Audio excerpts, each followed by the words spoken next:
apologize for telling lies, for every night you stayed up and all the times you cried. Broken hearts on timelines, trapped in our confines. Love's a contract, signing blood on dotted lines. We perfect on the gram, but in person we a mess. All the filters in the world couldn't cover up this mess. We was goals to the people, but the love couldn't last. Posting pictures of the future, but we stuck in the past. We would argue every Friday, make up every Sunday, breaking up at midnight, back together Monday. Love is like a cycle, spin around on the runway, crashing every season, but taking off the same way. Say you want the truth, but you crumble when it's shown. You the type to break the windows and complain about the stones. See, I deleted all the text, but screenshots never lie.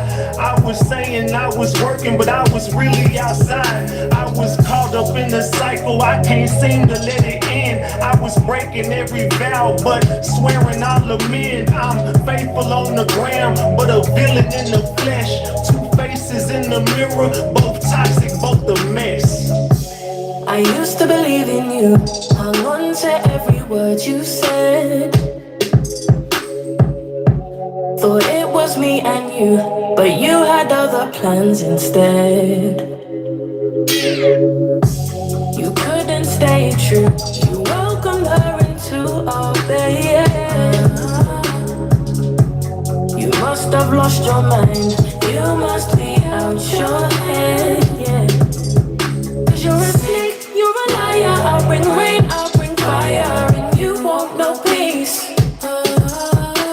You're a clown, you're a fool, but the joke's on you, 'cause you messed with me.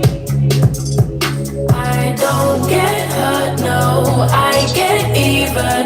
Best believe it's heartbreak season. I'll bring rain and I'll bring fire, and you won't know peace. You won't know peace, you won't know peace. You won't know peace, you won't know peace. Best believe it's heartbreak season.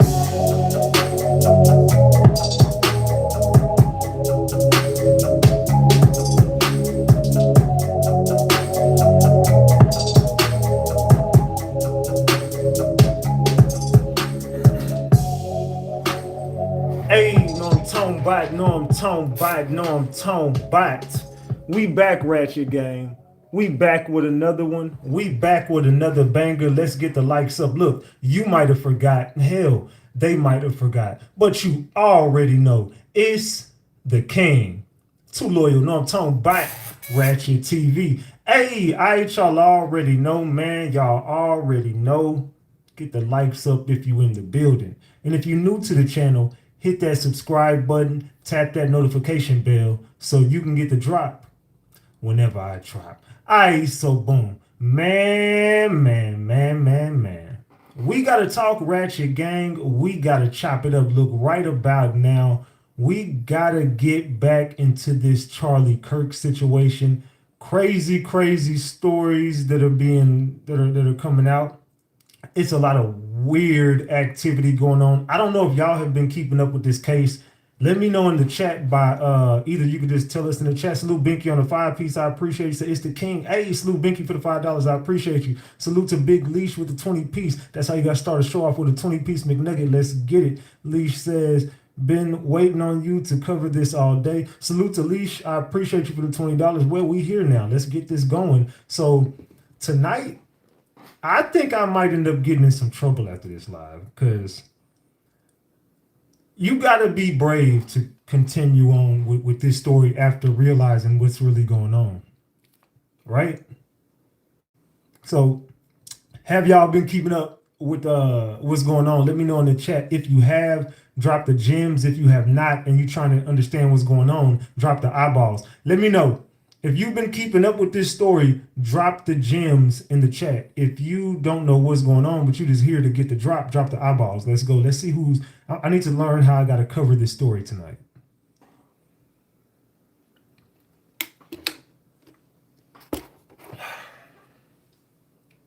All right, so Let me know in the chat. Or you could just vote on that poll right there. There's a poll sitting right there at the bottom of the chat. You can click right there and vote on that poll. While you're down there, you can also double tap your screen and get the likes up. So let's go, man. We here. We went up last time we covered this case. We went up in a major way. Hold on. Salute to Paul for the $5. I appreciate you, Paul. Salute, salute, salute. I appreciate that $5, Paul. So yeah, we definitely been going up while covering this damn story. So let's continue to, let me go back over here. My bad, y'all. I had to come get in my, okay, there we go. I have to log in. All right. Salute. All right, salute. I forgot to get this damn email because I want to start the show off with something Candace Owens really just said. It was kind of weird that she just said it. But right before I went live, Candace Owens went live. And Candace Owens, it's like she was reading my motherfucking mind. Candace Owens just came out and just exposed everything. Well, not everything. I would say she kind of just alluded to the fact that if the truth don't come out about Charlie Kirk, that she's going to expose all the text messages. And she started exposing a few things here. Did I send myself that? Let me see if I sent myself that other receipt. Let's see. Salute, salute, salute. All right, give me a second, gang. Give me a second. Let me send myself this last receipt. I didn't send it. Where's it at? Boom, right there. Did I get this one? I need to send that one too. There we go. Okay, yeah. And we got to be careful with a few of these things tonight, because I ain't gonna lie. We might, yeah, this might be one of them lives that kind of gets us into some shit. I don't know, man. I'm just gonna be honest with y'all. This live kind of, the information that I've been coming up on has kind of been, I ain't gonna say freaking me out, but I mean, it's kind of like you realize these are some seriously dangerous motherfuckers, and everything is starting to connect. Like all the dots are starting to connect. If you're paying any attention, you see exactly what the hell is going on. Did you guys see the wife come out with the pictures with the video where she's holding his hands? He's unalived, and she has like this ring with a big G on it, and the hands look completely, I'm gonna be real, the hands look fake, like it was mannequin hands. That's like, bro, are y'all playing with me at this point? Like, are you guys trolling? Because what the fuck, what was that? That was creepy. No, I don't give a fuck what nobody say. I don't care. You can call me a conspiracy theorist. You can say whatever you want about me. But if you saw that damn video and you're looking, you got to be scratching your head like, bro, what the fuck is that? That definitely, let's just call it what it is. Those are not his hands. What the fuck is that? Those are not, like, what was that? Those clearly were not his hands. So why was it, what, huh? And we're going to get to that later. We got a lot of stuff to cover. Candace Owens exposing everything pretty soon. What's going to happen with her? Do you guys think they would do some harm to Candace Owens potentially, allegedly, and everything I say is alleged, and it's all under the Fair Use Act. And you can see the Fair Use disclaimer in the description of this video and in the description of all my videos. This is just for entertainment and educational purposes only. This is just to educate my people on what we've been covering over here. Like I said, it's all under the Fair Use Act, and you can see the Fair Use disclaimer in the description of this video, and everything I say is alleged. Allegedly. So yeah, I don't know, man. We got a lot to talk about tonight, man. We definitely are going to talk about Candace Owens. We're definitely going to go into the Israel aspect of this. You see who's on the thumbnail today. We got to talk about the big guy in the big White House. We got to talk about him. And I try not to ever say that name because a lot comes with that. You know what I'm saying? So whenever y'all are listening to me and I'm being like real careful and I'm talking in codes, it's simply because I can't say certain stuff. Maybe if we was over on Kick, and I think you know what? I'm going to do a stream about this, and I'm going to go in depth and do what Candace Owens is gonna do. I've been trying to do it subtly over here, but maybe one day this week we'll go over there and we'll just go the fuck off and we'll just expose because I got a couple videos that I'm just not gonna play because it's just I would love to share some of this shit with y'all, right? It's so much stuff that I've uncovered. I would love to just put it up on the screen and show y'all everything, but obviously I can't for certain reasons. But we might just have to do a stream kick where I can actually show y'all in depth what the fuck is going on. But tonight we're gonna get the drop anyway. I just have to do it a different way when I'm on here. So I got a speaking code. I can't show you certain stuff. I can tell you, but I can't show you certain stuff. And yeah, we're gonna get it out, man. Don't worry about it. We're gonna get a lot of this shit out. So yeah, I don't know, man. I made a post last night, right? And the post that I made last night ended up saying, hold on, where is it at? Where is it at? Let me see. I made it on YouTube. Oh, there you go. On my community wall, right? So I made a post on my community wall. I said, if something happens to me, just know it was worth it. I'll be going further than I ever went on this channel Monday night. So no Ratchet Gang, I need y'all on this one. This is gonna be the one. So look, we've exposed a lot. If you've been over here during the CERN stuff, during the clips, during some of the Bible stuff we've had over here, we've had a lot of controversy over here on this channel, and we went viral doing some of the craziest things. So I don't know, we went viral last time with this Charlie Kirk situation, and I expect nothing less than us doing the same thing tonight, man. So this is gonna get bad real quick. I'm just gonna be honest with y'all. It's looking like we are at somebody's mercy, and by we are at someone's mercy, I just have to say they got us by the whoop-de-whoops. They got us. And it's showing more than ever, because did you guys know that they had a vigil for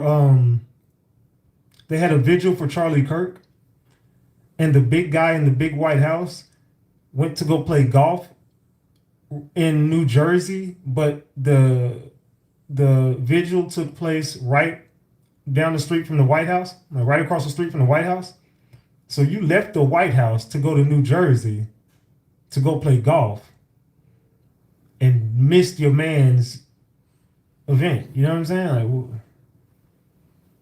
what the hell is going on right now, fam? So yeah, we're gonna be talking about a lot tonight. And like I said, we're at somebody's mercy. If you can figure out what I'm talking about in the chat, y'all can say it in the chat, but obviously I'm not gonna be up here. But the content will speak for itself, because once you guys start realizing what we got going on over here, they're gonna say it on the screen tonight. I'm not gonna be doing too much whoop-de-whoop, but they'll definitely get it popping. So do me a favor, y'all, get the likes up. We finna get ready to get started. Let me see, how do I want to start this, man? I got a few things. How do I want to start this? Okay, let me see. Is this? Oh no. I'm not gonna go there. That's the one I'm saving for. I'm gonna save that one for Kick. All right, so look, I'll start with this. We'll start right here. Since the title got her in it, we're just gonna do this. We're just gonna start right here. All right, man. All right, give me 1 second, y'all. All right, boom, there you go. The Holocaust. Guess we can't prod the narrative any further, guys. Hold on. Holocaust. So everybody. What the hell? Why did it do that? Hold on. Why is it not? What the hell? Give me 1 second, y'all. I'm trying to see, why did it download like that? The Holocaust. Okay, there you go. Boom. Okay, I got it. All right, y'all ready? My bad, y'all. I'm like, what the hell was that? All right. So there we go. All right. So boom. We're going to go here, and we're going to start with Candace Owens. We're going to start right here. Since we got her in the title. Did you guys see this today? I ain't gonna lie, I went over there. She had like 277,000 in the chat. I swear, I was like, God, she was what? She had 277,000 people in her chat. I was like, golly, Candace. See, one thing about me, I actually like Candace Owens. A lot of people don't like the fact that I've covered her. She got 1.8 million views 4 hours ago, man. Well, she made $5,000. No, I think she made like $6,000 on that stream. I was watching that shit like, damn. Candace Owens made about $6,000 on that stream. No bullshit. I promise you. I can give you the actual number she made on this stream. She cleaned up. Let me go over here. Let me go to Candace Owens. Candace Owens. She made super chat. She made $8,000 today. Look at say it right here. Look how much I've made more money than her on YouTube. She's only made $72,000 on YouTube in super chats. She made $10,000 this week in the last 7 days. See, I've made over $200,000, like $205,000 on super chats, but she made $8,000 on their live stream today. Golly, I'm like, golly, I wish I had one of them days. Salute to Candace Owens. I ain't mad at you, baby. I ain't mad at that at all. Salute to her. Keep doing your big one, Candace. I don't got an issue with her. I don't know too much about her. Like, I don't know her backstory. I don't know too much, but I just know that I always run into her when I'm covering content. And I don't like to cover other people's content, but this lady knows her shit. I can't say nothing bad about her. The only thing I can say about Candace Owens is I've covered a lot of cases, and I researched different things on certain cases. And when it came to politics, especially when I was covering the Kamala and the big guy in the big White House, when I was covering that, I just kept running into her content, and she had some stuff, and she knows her stuff. And she was exposing Kamala, and I was like, bro, I really like what she's doing. I don't know too much about her. I ran into her a few other times other than that, so it ain't just that case. I just use that as an example to say she knows what she's talking about. I don't think Candace Owens is a liar. I don't think she's a clout chaser. I think that she just stands firm on what she believes in, and I think she will go as far as she needs to get her point across. And that she's a lot like myself. I think she's a great journalist.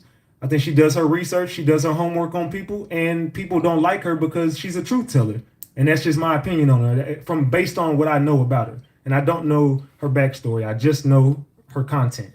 So let me put that out there. But I don't have an issue with Candace Owens. Basically what I'm saying, I don't have an issue with her. So are y'all ready to start this show? If so, we're going to be here for about 3.5 hours tonight, y'all. I'm going to be honest with y'all. We're going to be here for a while. This might end up, well, maybe about 3 hours.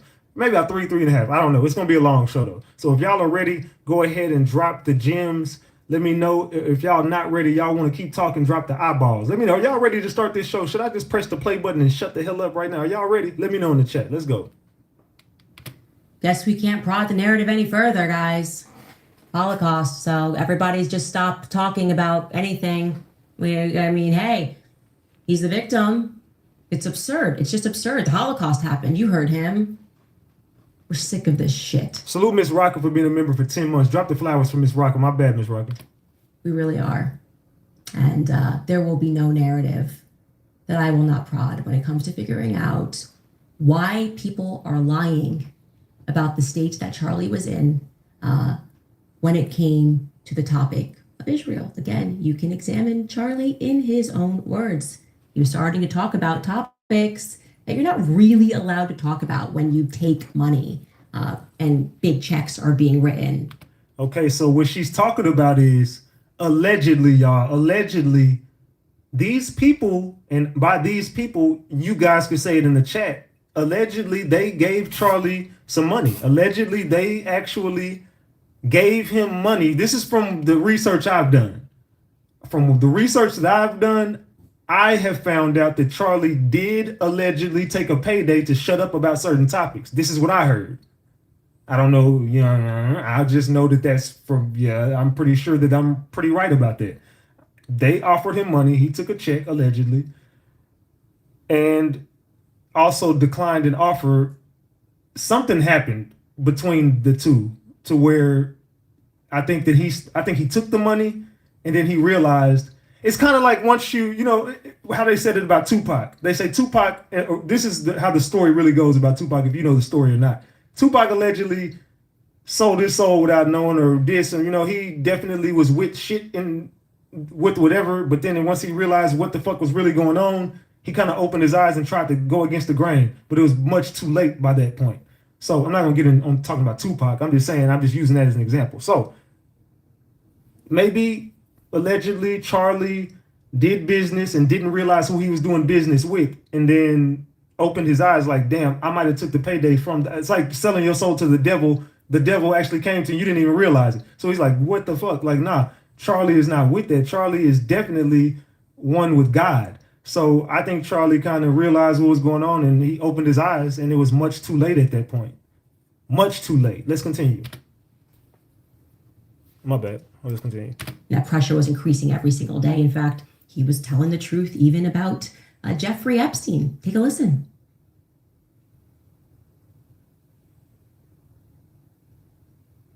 Let's go, Candace. Just a second as we... That Epstein, with his little friend Ghislaine and Ghislaine's father, Robert Maxwell, who was obviously a spy of the Israeli intelligence agencies, that there was something else going on here. Epstein was not some sort of whiz kid hedge fund manager. Epstein was playing a part. Epstein was a LARPer. Epstein was cast for a specific role, and he played it really well. The sweatpants and the Harvard jacket, the kind of disheveled hair, looking as if he was so smart and above the clouds that he was doing advanced mathematic equations on the back of napkins. But if you actually go into some of the videos of people that met with Epstein at the time, they said he was awfully unimpressive when it came to finance and markets and economics. And it's nothing new that if you're in the intel agencies, you want to try and get as much blackmail on powerful people as possible. Easy, not hard. And this is no longer just speculation. First of all, the evidence that shows that Epstein was a creation of either Mossad, Israeli intelligence, American intelligence, Saudi intelligence, or maybe he was just a hired gun. Maybe he was just the guy that countries would go to and park a couple $100 million and say, hey, can you get one of the members of the royal family with a 13-year-old so we can get them to do what we want to do? Members of Congress are actively being blackmailed. The Epstein playbook is being used on a daily basis. See, it was things like this, talking like this, who got him into a lot of trouble. It was things like this. Jeffrey Epstein was not a financier. And allegedly, they told him that they didn't want him talking about these specific topics, being them and or the island, the guy who owned that island. I don't want to say neither one of their names.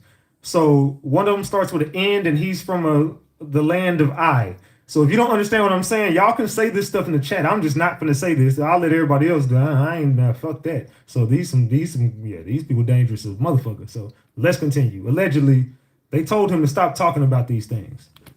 He was not a hedge fund manager. Jeffrey Epstein was a key player in a multi-decade blackmail operation against the most powerful people on the planet.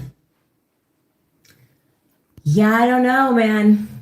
I don't know. It seems to conflict with Bibi's narrative a little bit. Yeah, just a tiny bit. I do want to say this. It's important because I am angry. I will obviously, I pray to move on from this phase, but it's a fire in my belly right now. To those of you who think that you are going to replace Charlie Kirk, okay? Kings are born. You don't just get to depose and tell us that we're going to follow this individual, okay? I'm one of the Masons of Turning Point USA. You one of the what? Wait, what the hell? What Candace Owens got going on right here, y'all? To move on from this phase, but it's a fire in my belly right now. To those of you who think that you are going to replace Charlie Kirk, okay? Kings are born. You don't just get to depose and tell us that we're going to follow this individual, okay? I'm one of the Masons of Turning Point USA. You put a shill in Charlie Kirk's chair, well, okay? I'm one of the Masons of Turning Point USA.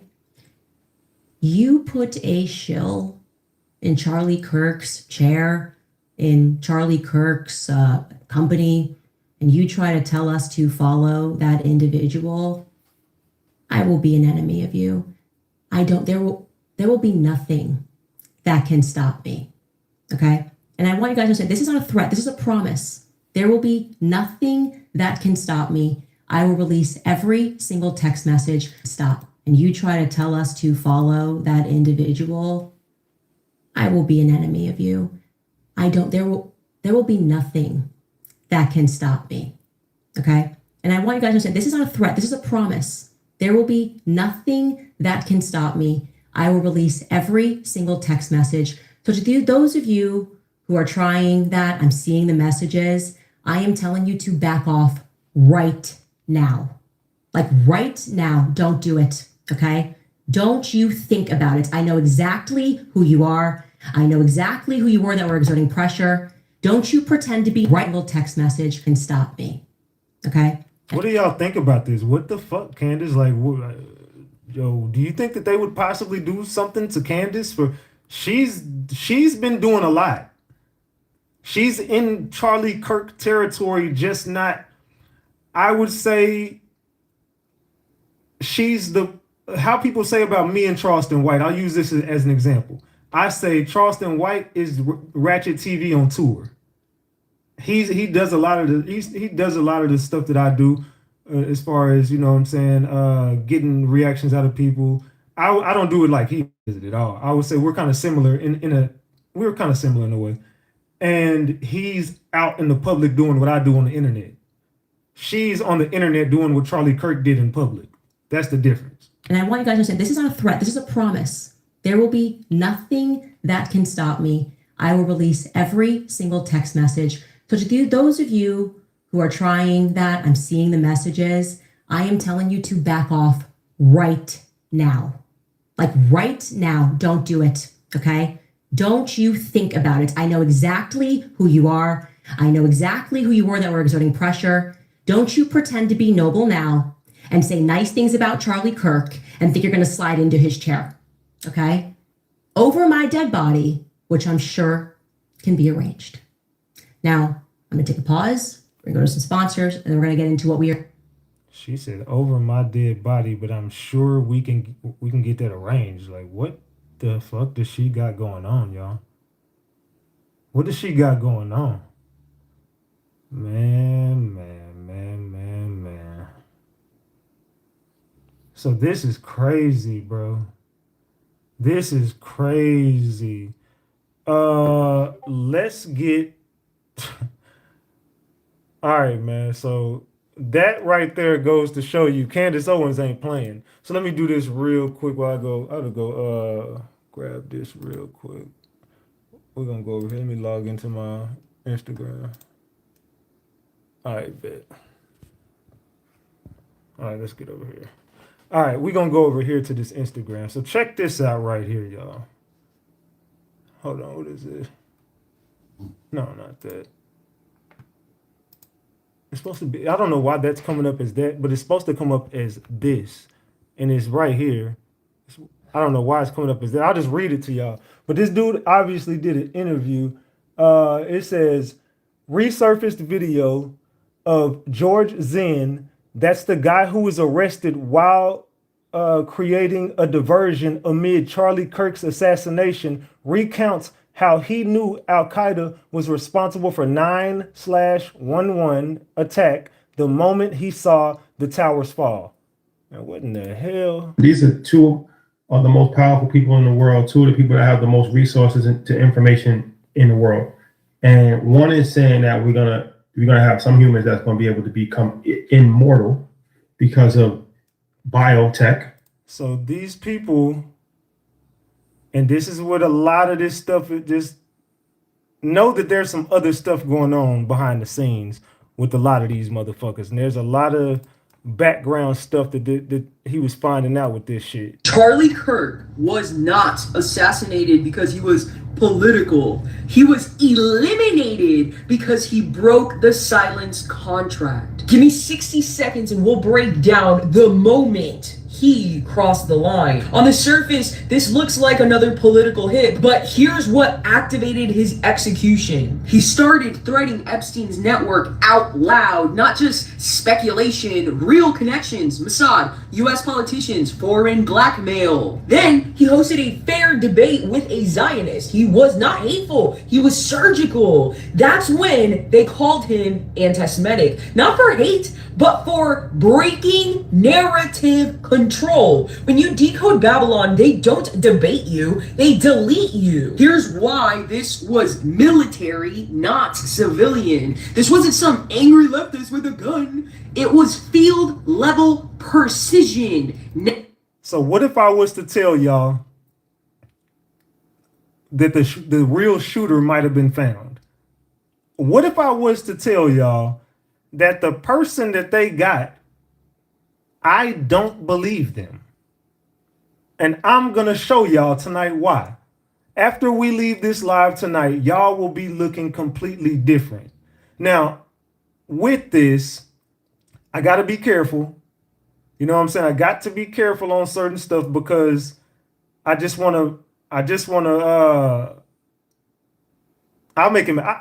how I'll do it. Don't worry about it. I have to be careful with one of the videos I'm going to show y'all because I can expose to you in that video with another video showing you that it's impossible what they're telling you.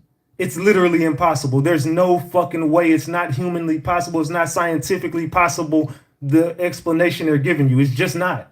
So that's why Candace Owens is coming out saying, stop lying. You're lying about all this. This is BS and you guys are lying and we can all prove it. If you've done any bit of research on this, you know exactly what the hell took place. Neck shot, mid-speech, in public.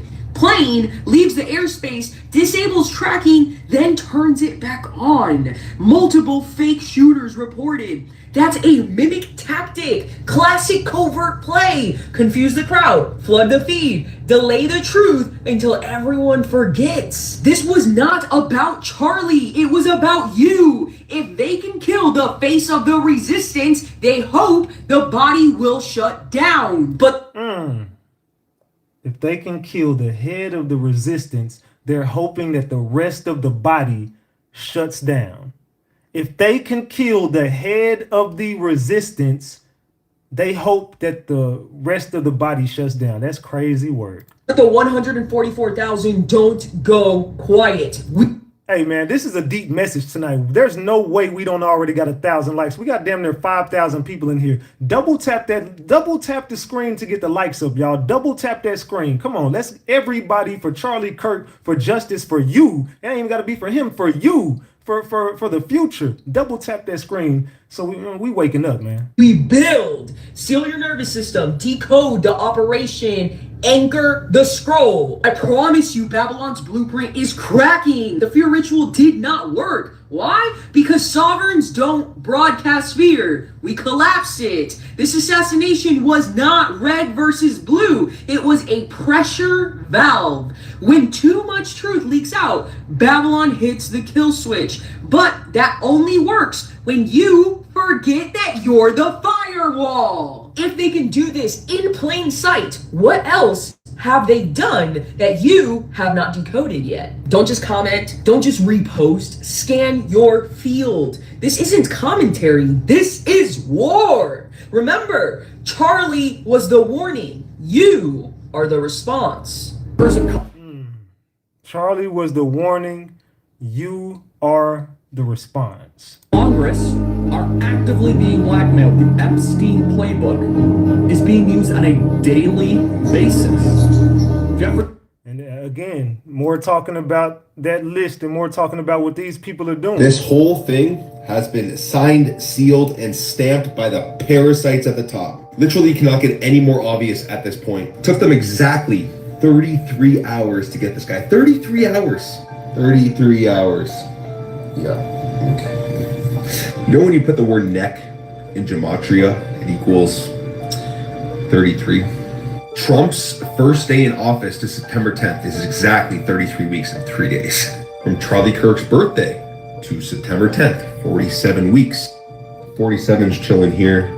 4 plus 7 in numerology is 11. 11 plus 11 plus 11 is 33. The Freemason compass. The 33rd degree Freemasons, the highest ranking Freemasons in the world that control everything. This is the compass they use, and it's 47 degrees. Didn't take them 31 hours, didn't take them 34 hours or 32, it's 33 hours exactly. Okay. You guys recognize this logo? The United Nations, the people that control our world, our whole entire world. They pass bills and laws that we don't even get a say in. Look how many sections. They've sectioned this off. 33. Flat Earth map too, by the way. Just another way to laugh at you. When are you guys going to realize that it's all scripted? When are you going to wake up? Need to come together and rise up. Peace and love. This whole thing. What y'all think about that? Everything. Look at the numbers. Trump's new policy with the police and the National Guards. Is this man the next dictator? This video is about to get a little dark and a little deep. Stay with me. It's not really about this man right here. We are dealing with dictatorship, police, and policies. There is no such thing as human rights. We have magic rights and rights. In order to overstand DC or District Columbia, you must understand who the fuck is Lady Columbia. But like I said, it's not about this person, it's about policy. So the real question is, what the fuck is the policy? The policy is the time-filled matrix. When people speak about the matrix, they are speaking about time, space, and time. If you ever feel like your life is going in slow motion, it's true. We are frozen in time. The time-filled matrix is nothing but a chessboard, but I'm gonna come back to this real soon. If you know anything about chess, you can kind of understand what's happening to us right now. We are the little pieces that's being moved around on the chessboard, but we only move forward. We are nothing but pawns in this matrix reality game. The people that control this world, they stole our spirits and pawned us and put us in a pawn shop. Once you understand the symbolism, this will start working again. This is why we have lucky number 7, 7 days of the week, and 7 chakras. That's because once the pawn reaches the 8th rank, it can become a queen, a rook, a knight, or a bishop. Lucky number 7s, once the pawn reaches number 8, it gets to a higher rank. But once you get to number 8, it's a trick, it's a lie. You go right back in the hourglass, which is the number 8, or the serpent eating his own tail. Everything is Is this making sense to y'all? Y'all understanding this? a dark illusion because we are dealing with black magicians that put rights on us that gave us false rights. It's not about this weirdo. It's not about the people that came before him or after him. It's about policy. But right now, he represents the Trump card or the wild card, the Joker. I told you I was going to come back to this image, right? Do you know what you're looking at right now? Do you know what the sun and the moon represents? Do you know why they put a ladder right here? Remember they said sky is the limit, but if you go up the ladder, you can go beyond the limit. That's why in the movie The Matrix, Morpheus asked Neo, do you want the red pill or the blue pill? But the red pill and blue pill represents the 2 pillars. The 2 pillars. So do you want the red pill or the blue pill, or the blue pillar or the red pillar? These people that control this world stole our spirits and they froze us. We are not moving, we are repeating. Right before we get to the 8th rank, it started all over again and right back to the game of time. That's why we feel depressed all the time. If you want to know more about these topics, you can check out my... That's a crazy ass way to, like I'm telling y'all, focus in on the numbers and the players. This is a game. Focus in on the numbers and focus in on the players. Y'all hear Erica Kirk's statement? Charlie Kirk's wife? It got the internet talking right now. She didn't really sound like a widow that's grieving. This shit came off as like a rally speech. He said, they won't silence him. But hold up. Who is they? The news and everybody else reported on one shooter. So why does it sound like she's talking about something bigger? Now, I'm not saying it's a psyop. I don't know. All I'm saying is people online is pointing out some crazy shit, like how fast they did the funeral or how fast this statement came out. They also said the tone felt aimed at the movement instead of the family. And that's why people asking these questions. Was this raw emotion or was this a crafted message? Was she speaking as Charlie White or was she speaking as a leader in the movement he built? I'm not making no claims. I'm just pointing out what people are noticing. And I'm not gonna lie, it's making me raise my eyebrows like The Rock. So what do y'all think down below in the comments? What y'all think about the way his wife is acting? Tell me in the chat, what are your thoughts on the wife? I can't play that, but it says, by the way, Charlie was shot 12 hours after we learned with photo evidence that Trump paid $20K to Jeffrey to buy a little whoop-de-whoop. That's what they're saying, allegedly. So I'm just going to say allegedly on that. They saying that, and then it says the TikTok algorithm now controlled by him let slip a graphic video for the world to see and talk about on purpose. Interesting. No assailant has been caught or even suspected yet, and he has already blamed the radical whoop-de-whoop for the unaliving. How can we blame an entire demographic with no information yet? So, like I said, man, this is all some weird, this is weird as fuck, bro. I ain't gonna lie. This is very fucking weird. Everybody loved Charlie. That's what... I'm a lot with your friend Charlie Kirk. May I ask, sir, personally, how are you holding up over the last day and a half, sir? I think very good. And by the way, right there, you see all the trucks. They just started construction of the new ballroom for the White House. He didn't say nothing about that damn man. That's cool. He just started talking about the damn construction they got. So what the... Man. Then you got... I can't play that sound either, but something just doesn't seem right. So when we're going to look at this and all of the images that are coming out, does this all look like the same person to y'all? Let me know in the chat. Does this look like the same person to you? I don't know. Y'all tell me in the chat, man. I don't know. Does this look like the same person to you? Man.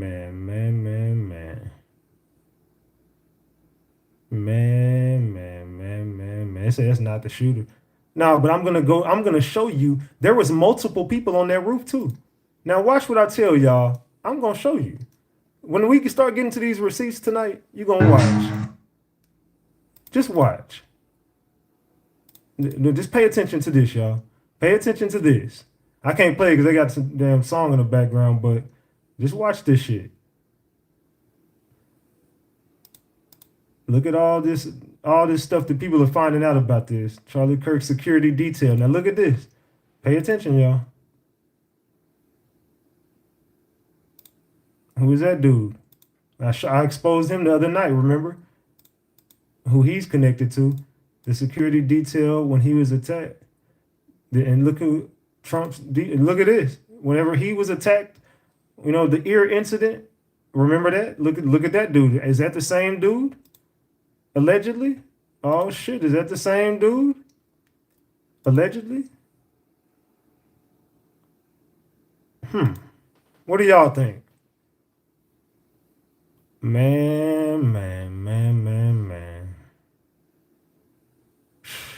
Said, bro, screw the likes. Well, you can get put in timeout.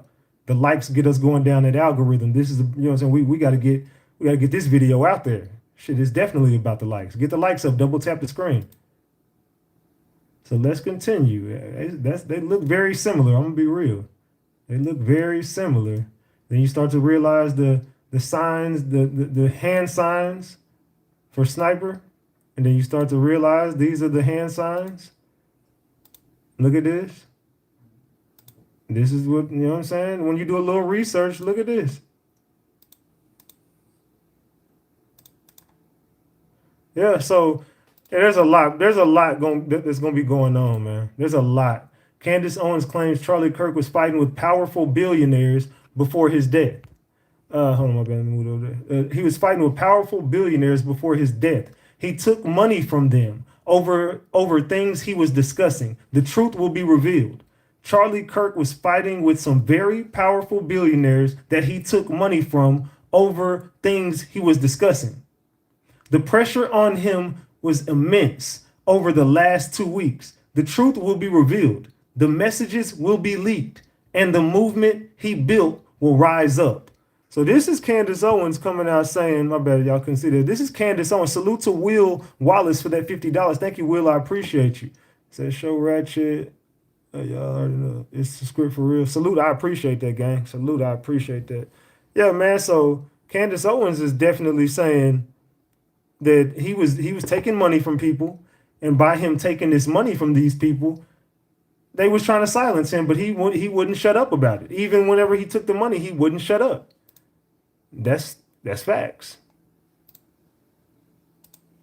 Man. The man wearing black sunglasses beside Charlie Kirk is the same person as Trump's bodyguard. No one realized this detail revealed that the killer was not just Tyler Robinson alone. Although Tyler Robinson, the suspect in the assassination of Charlie Kirk, has already been arrested, sharp-eyed netizens discovered that the bodyguard wearing black sunglasses was stood next to Kirk on the day of the attack was actually the same man who appeared at the scene of Trump's assassination attempt. Even stranger, this man in sunglasses kept checking his watch, seemingly confirming a countdown. At one point, his left hand suddenly rose to his neck, with his index finger pointing diagonally forward exactly the same as the action signal in tactical gestures, as if he were giving an order. The actions of the man in the white hat were even more chilling. First, he scanned the surroundings, then lightly touched the brim of his hat, which, in tactical codes, is precisely the signal meaning go ahead. Furthermore, when comparing the surveillance photo of the attacker at the scene with Tyler, many physical features and even the age do not match. Meanwhile, the man with the megaphone who previously argued with Charlie on a program matches all the comparisons almost perfectly. So who do you think the real killer actually is? Did you? What do y'all think about that? I don't believe they got the real guy. I just don't. Sorry, I can't leave this alone. 30-06 is a monster fucking rifle. And if somebody were to have been in it would have ripped that apart. Wouldn't have been a little boop, boop, boop, boop. No. Rip it apart. And that white shirt he was wearing, covered with tissue. And it would have knocked his fucking ass off that chair. He'd have been 5 feet from the chair minimum. This is for educational purposes only. And I'm sure there's some hunters out there that have an opinion somewhere along that line. Sorry, I can't leave this alone. So that gun that kid was toting, and from what I've heard, this is going on behind the scenes. That his grandmother has spoken out. Tyler's grandmother says he didn't have a gun, and that he would not even know how to use that type of gun. They said this hunting stuff that people are saying, this is what I'm told behind the scenes. They said this hunting stuff never happened. He was not a hunter. They said that these stories are being spinned by the media. This is what I don't know, man. I don't know. This is just know that I'm giving y'all the information. Do whatever you want with it. But they said he wasn't no hunter like that. He didn't do none of this. He didn't even own a gun. And all of these stories that are being spent is coming from the other side in the media. This is not true. They're saying this is what I heard. They said, hold on, what did you say? It said he did not jump off the roof with no gun. No. Oh no. That ain't even the trick. They're saying he got on the no. They're saying before he climbed up to the roof, he unscrewed the scope, and then he put he like unscrewed it and he put the barrel down his pants, and then he had a bag. Then he got on the roof and he screwed the scope back in and put the gun back together. And they also found a screwdriver on the roof. They say he left his screwdriver behind, and then he gets he shoots him, and then he detaches it again, and he takes it apart, and he puts the barrel down his pants, and then he took the scope off, put the scope in his pocket. That's why you didn't see a gun, because he had it in his pants and he had it in his pocket. And then they're saying he went to the woods and put the gun back together, put it in a box and put it in a towel. And then they're saying Discord has been served. Discord has came back and said, these messages are not real. They saying he definitely has a Discord account, but the conversation that they're talking about came from Tyler's roommate and another person. Tyler never said anything about. They said he never made a confession on Discord. Discord said they take this stuff serious, and nothing like that happened on there. They went back and did their own research, and Discord is coming back saying this never happened. These conversations never happened between these two people. This is what I'm being told behind. I don't know, y'all. Some information is going to come out. They're saying the truth will come out. And they're saying he never confessed on Discord. And this is what Discord said, allegedly. So this is what Discord said. Let's continue. The video showed him climbing up to the roof. They got him climbing down, but not climbing up. How did he get up there? How did that happen? How did he go to the roof, in theory? And not to mention, while he was up there, they said he changed clothes. What? He got on the roof and changed clothes? Where are the clothes at? But when you go back to the gun, this gun had a scope on it. And if you look at the picture that the FBI released of the supposed gun with these supposed inscriptions on it, which whatever, I think that was made up. The scope was mounted in a manner that while he shot, it would hit him in the eye. It's embarrassing to watch, honestly. And where did the scope come from? I had people claiming, well, he took the scope off the gun, put the scope in this pocket, put the gun down this pant leg, or some even said he disassembled the gun altogether. That's not easy, and you can't put it back and assemble it in a few seconds, which would have had to have been that way. But they said that he took everything out, put the scope on the gun, screwed it on, and then lined up and shot. And y'all think that was accurate? Have you ever taken a scope off of a gun and put it back on and tried to shoot something? The sights are completely lost, let alone from 140 yards. I don't think you could hit a 50-yard shot with the gun that had that done to it that accurately, let alone 140 yards, 145, whatever it was. So allegedly more people who are actual shooters and know things about shooting long range, and these people are saying, look, bro, that kid didn't know how to do that. You know the type of lengths he would have had to go on that roof to get that scope working back right? Do you not realize that kid could not even operate that type of gun? Man, they're saying that this had to be from someone who was trained to do this. So today we're going to talk about the alleged Charlie Kirk shooter, Tyler J. Robinson, age 22. This is pretty interesting.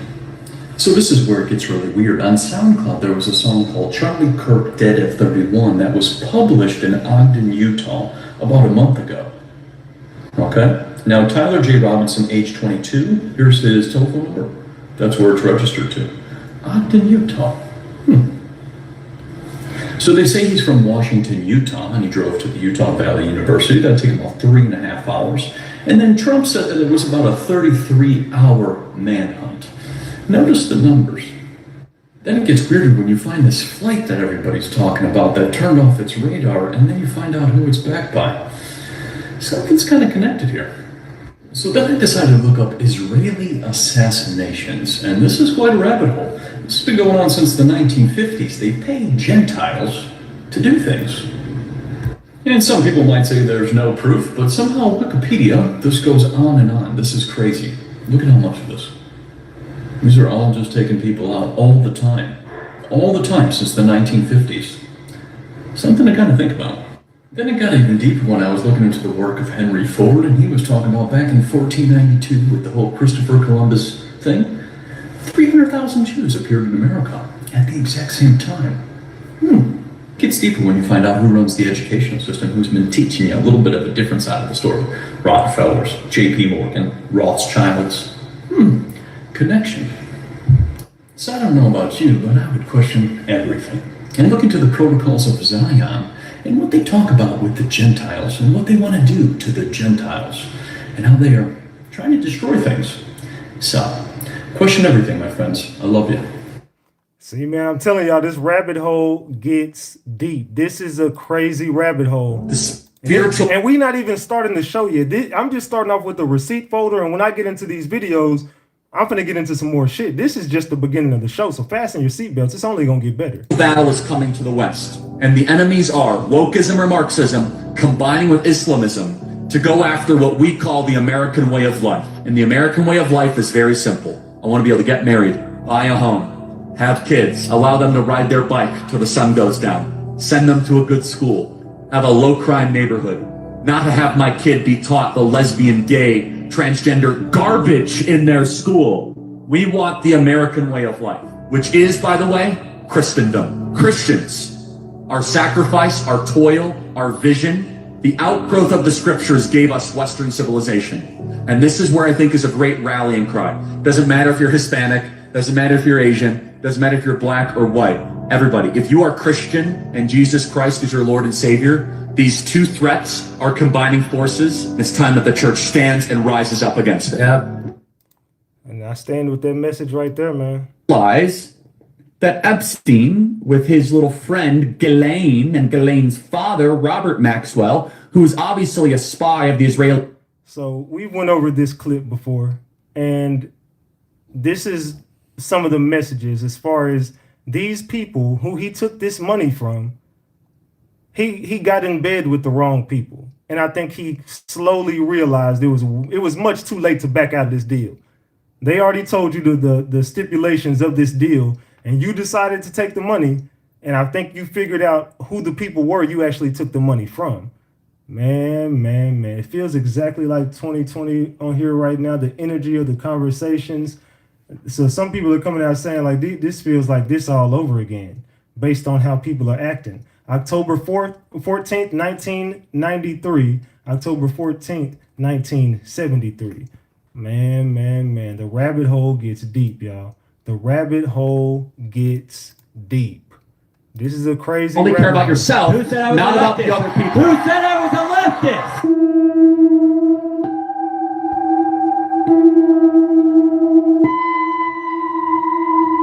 Watch this, y'all.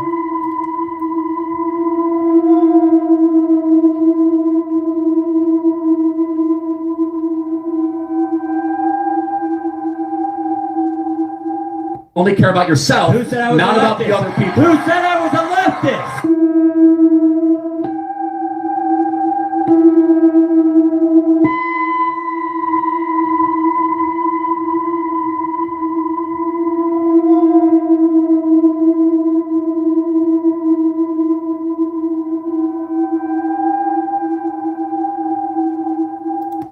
What do y'all think about that?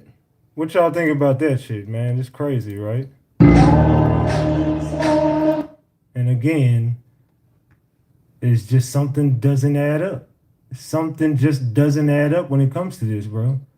It's just something ain't right here. And I feel like they're playing right in our face. So I don't know if y'all believe in this stuff they doing, but I don't. He was arrested. This was the photo. And then the FBI gave us another photo. So this is supposed to be the same person. Y'all look at it.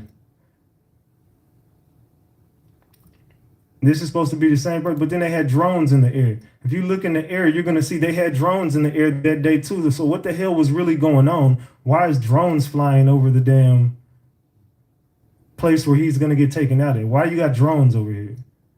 You know what I'm saying? So it's a bunch of weird stuff. And I'm going to prove to you there was two people on that roof. Give me some time tonight. Just hang in here with me. We're going to be here for a while. So I'm going to show you there was two people on that roof. They removed the video about, as people started searching for more information on this book, they took it down. As soon as people figured out about this book, it was a 20-year-old lone gunman with no social media footprint. Man. Yeah, this is just getting weird at this point. Salute Angie for the $5. This is just getting weird at this point, bro. But this rabbit hole is fucking weird. This is like one of the weirdest things I've ever covered, dog. The sheer amount of teachers celebrating Charlie Kirk's assassination should make every parent in America consider homeschooling their children. And that's a message that Candace Owens was trying to get out, saying, take your kids out of these schools. You got to. This is what Candace Owens was saying. She's like, because these are the thoughts that your kids are going to be living with these damn people, allegedly. So let's look at this. What appears to be a professional grade drone. This is footage of what appears to be a professional grade drone at the time of the shooting. There's been a shooting.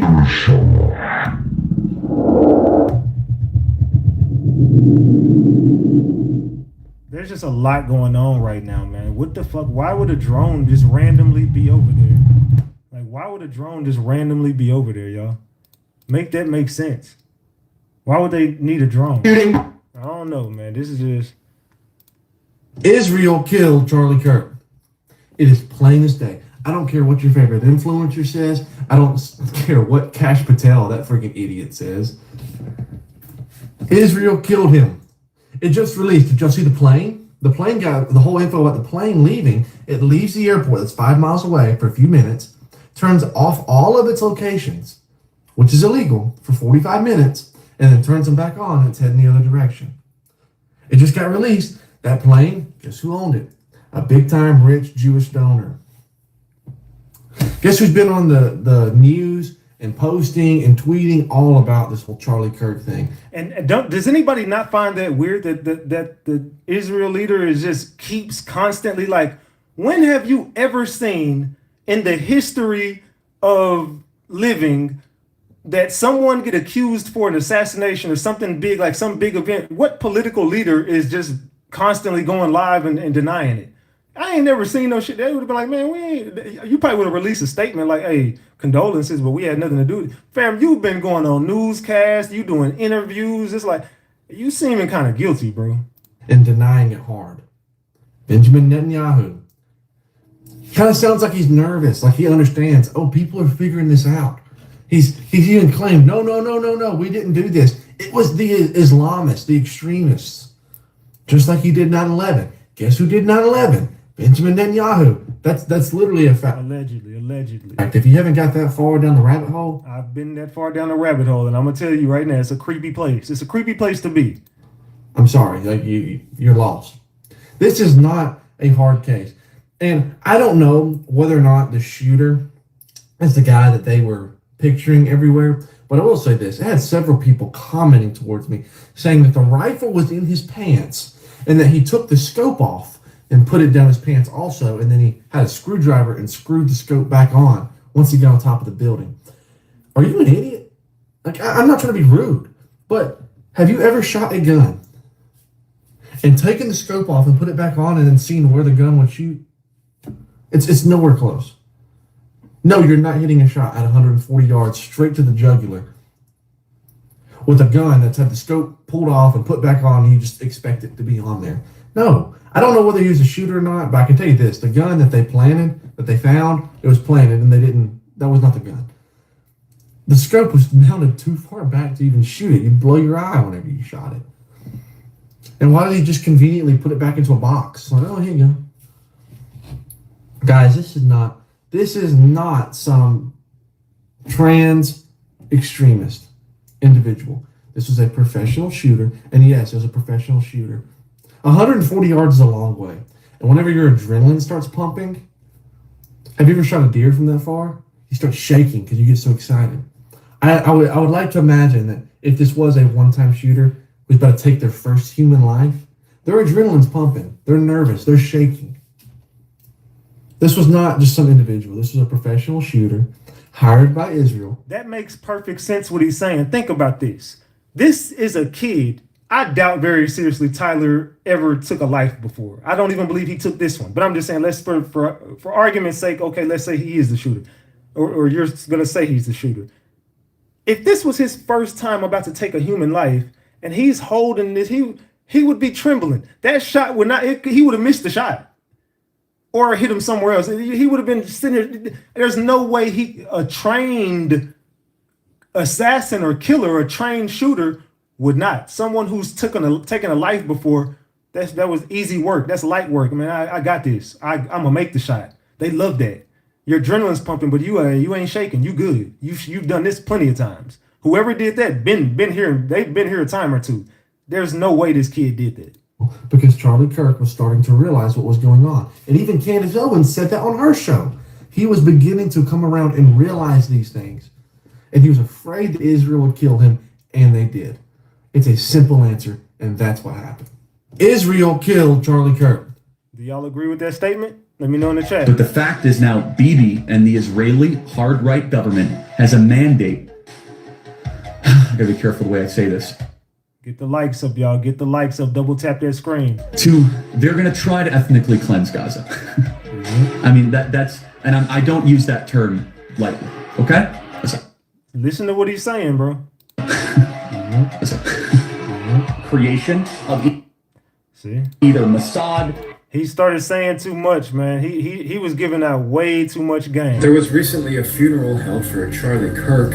Salute, Ass Duchess, for the $2. And have you noticed the giant golden ring with a diamond G on it that his wife is wearing? And look at that. What is that? Like, that's supposed to be Charlie Kirk? And look at the ring on the wife. So this is, I ain't gonna lie, this was very creepy. I don't understand what the fuck is going on no more. Why would she be wearing that? On top of that, the hands that she's touching don't even look real. What do y'all think about that? This was like, what is going, I'm so creeped out by this case and this story. I don't even know what the fuck to do no more. I'm completely creeped out by this. That looks like a giant rubber decoy. And who would record them sitting there crying over the death of their loved one? Who would record such a personal moment? It's propaganda. One-eyed symbolism.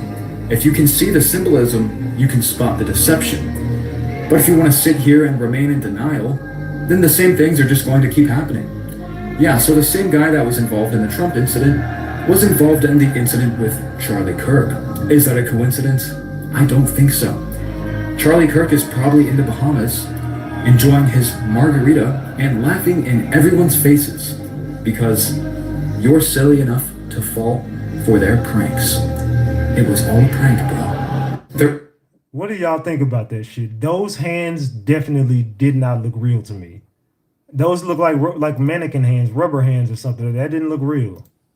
Israel and the Mossad used Charlie's death to distract us from the fact that they just made a law banning the boycott against Israel. We're owned by Israel. Wake the fuck up. They're the synagogue of Satan. They're not the real Jews. Allegedly. Now we're enslaved. That is it. This is his opinion. I don't know. What do y'all think? Is he giving game? Is he telling the truth? What do y'all think? Welcome to tribulations. So what do y'all think about that, man? That's a bold statement to make. And again, Charlie Kirk's wife definitely had this weird ring on with a big G on it. I think we all know what that stands for. But yeah, it's just starting to get very, very creepy. FBI says 22-year-old alleged Charlie Kirk shooter had an obsession with him. Co-workers say he would walk away when political topics came up. So now they're saying his co-workers have come out to expose him. Y'all, have y'all heard about this story? Let's read this story, y'all. So it's going to get even more weird. They say more information surrounding the death of Charlie Kirk is slowly starting to emerge as investigations continue. We previously reported that Kirk's alleged... Hold on, let me turn my mic down. We previously reported that Kirk's alleged shooter, Tyler Robinson, 22, was arrested for felony discharge of a firearm, aggravated unaliving, and obstruction of justice after he confessed to his father after an initial wrong arrest. It took around 33 hours for authorities to track him. According to CNN, a relative of Robinson's told investigators that he had become more political in recent years. During a dinner, he allegedly mentioned that Kirk would be speaking at Utah school where he was shot later and wrote in Discord messages that a rifle was left in a bush and wrapped in a towel. The FBI confirmed on Monday that the towel held DNA and was a positive match for Robinson. On Monday, FBI Co-Deputy Director Dan Bongino told Fox News that they were able to see that Robinson had an obsession with Kirk based on his digital history. He also said that there were many warning signs and they're currently trying to figure out if they were aware that the shooting would be happening. I believe co-workers stated that he detached himself when the topic of politics came up and walked away, Bongino said. Did they hear it and think it was a joke? That is what they're trying to find out now. If there is a larger network here, we will get down to it. We will get it out to the public as soon as we can, Bongino added. So what? I don't know, man. Like I said, this is just getting weird, fam. I think they lying their ass off at this point. It's like it's like, bro, y'all really think we that stupid? Like, seriously. If we take a look at these caps, we have the number 47. 4 plus 7 is 11. There are 3 of them. 11, 11, 11, which adds to 33. What does the number 33 actually represent? Jesus dies at the age 33. Then he is resurrected. The Kabbalah tree has 10 circles, 22 little pathways, and one hidden circle, Dat, which adds to 33. And this is a blueprint of how pure consciousness filters down and creates the material physical world. You can use this to go from physical consciousness back up to pure spiritual consciousness. And it's associated with the death of the ego and then reborn spiritually as we ascend our consciousness up the tree. A Freemason is reborn again at the degree of 33, because at the 33rd degree, their ego has now died and they have resurrected into spiritual awakening. Number 33 represents death and resurrection. Charlie was shot dead and he will resurrect into the spirit realm. 4 plus 7 is 11, and 11 is another Masonic number. These two pillars create the number 11. These two pillars represents the inside world of consciousness and the external world of consciousness. The sun on the top represents what you can see, the material body, the physical world. Moon on top is the nighttime, represents what you cannot see, the internal world, thoughts, emotions, and the forces of consciousness. There's so much more that goes into this, but they speak to you in a subconscious language called symbolism. When humanity learns to read symbolism, a great veil will be removed from the eyes of men. So again, people should start figuring out this symbolism. People need to start figuring out this symbolism. The president reportedly skips Charlie Kirk's vigil near the White House to play golf in New Jersey. So what do y'all think about that? So now they're saying they had a vigil out there and he didn't even show up. They said this is a mess. The president is making headlines after he reportedly skipped out on Charlie Kirk's vigil for a pre-planned golf trip in Bedminster, New Jersey. Bedminster, New Jersey, according to People. Charlie's vigil took place Sunday at about 6 p.m. at the Kennedy Center in Washington, D.C., roughly 1.5 miles from the White House. They claim that during that time, the president was seen hanging out at a golf course until 8 p.m. Although the president did not attend the vigil, his administration and MAGA Congress members made sure his presence was known. White House Press Secretary Caroline Leavitt spoke during the vigil, claiming that the president loved Kirk so much, and another counterpart described them as spiritual brothers. Trump is reportedly set to attend Charlie's memorial service on September 21st in Arizona. He previously extended his condolences to Charlie and his family after Kirk was fatally shot during a speaking engagement at Utah Valley University. What do y'all think about that? I don't know, man. It's starting to give plebeian. The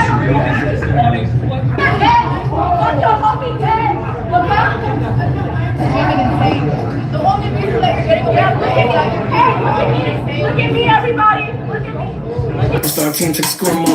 So she ended up getting arrested, and it says Texas Tech student arrested after mocking group of Charlie Kirk supporters on campus. F y'all homie, he dead. He got blanked in the head. So this girl ended up getting her ass arrested for trolling people at the damn at a memorial. So as we cover this, it says, get into this. A black student at Texas Tech was detained by police after she mocked Charlie Kirk supporters as they protested on campus.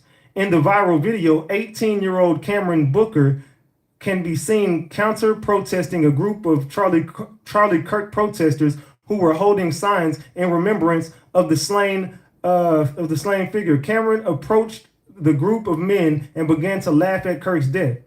F y'all homie, he dead. He got blanked in the head. She then began to argue with the supporters over Kirk's problematic views, saying that Kirk was a racist who got what he deserved. Then the supporters began to label her as aggressive. I'm not being aggressive. My voice is being calm. You're calling me aggressive because I'm a black woman, she says. After the exchange, Cameron was arrested and charged with battery, disorderly conduct, and resisting arrest. She was also cited for assault. The Lubbock County Sheriff's Office, she has since been released on a $200 bond. Texas Governor Greg Abbott responded to the arrest on X, saying, "This is what happened to the person who was mocking Charlie Kirk's assassination at Texas Tech." Man. So she got arrested simply for mocking people. I don't know. This is giving weird, man. Undertaker questioning the timeline of Charlie Kirk's death. And what these hands, bro? What is this? What in the fuck is this? I am so confused on this. Like, what are we looking at, y'all? I don't know, man. This is who does this? The wife is giving me weird vibes. I'm gonna be real. So as we read this here, let me move this over. Hold on. All right, boom. All right. So as we read this here, it says the timeline of Charlie Kirk's death seems way off. I've been in the business for 20 years. The government posted pictures of Kirk's casket being loaded onto Air Force less than 24 hours after he was shot. You're telling me that in less than 24 hours, they did their forensics, found a funeral home to process him, cleaned up his body, embalmed his body with major vascular damage, and repaired the neck wound, dried him, dressed him, and casketed him.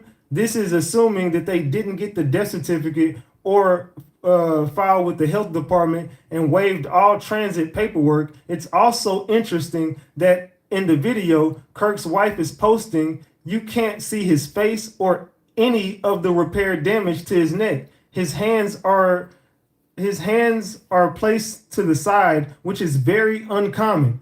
Almost always the hand over hand when laying in repose. And the color of his hands looks artificial, unnatural for a young, healthy person like he was. They look too even and yellow. Something seems very, very off, and how fast it all happened. See, man, we not the only people questioning it and questioning this right now. Everyone is looking at this like, bro, what in the fuck is going on?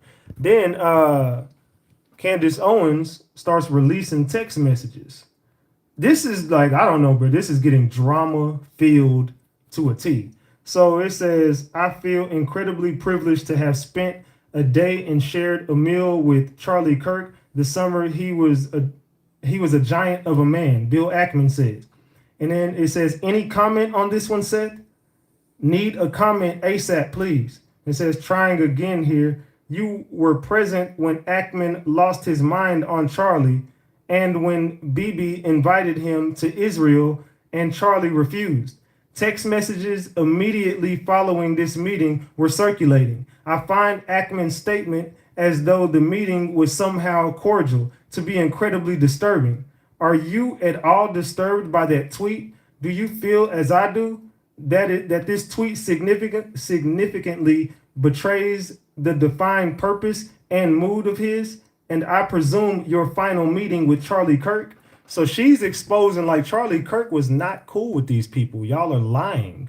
Why are you doing this? She's like, bro, I find this weird. Why are you acting like that this was okay? Like, you can clearly see that Charlie did not want to go to no Israel. He was not fucking with these people. What are you doing? Let's continue. Let's continue, y'all. So let's watch this. So look at this.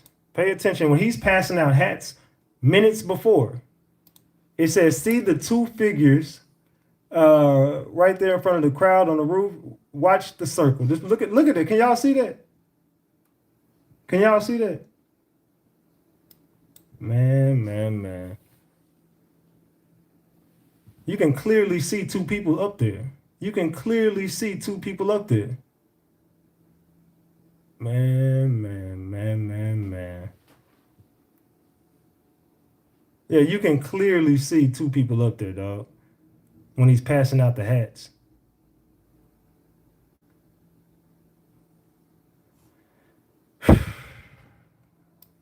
Look at that right there. Can y'all see it?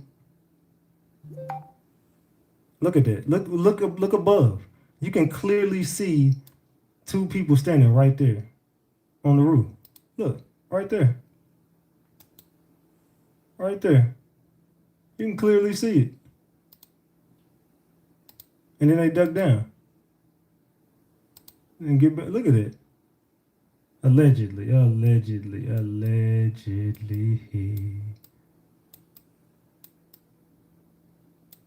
Look at that. Look right there. What do y'all think, man? So look, like I'm telling y'all, bro, they were setting this whole play into motion.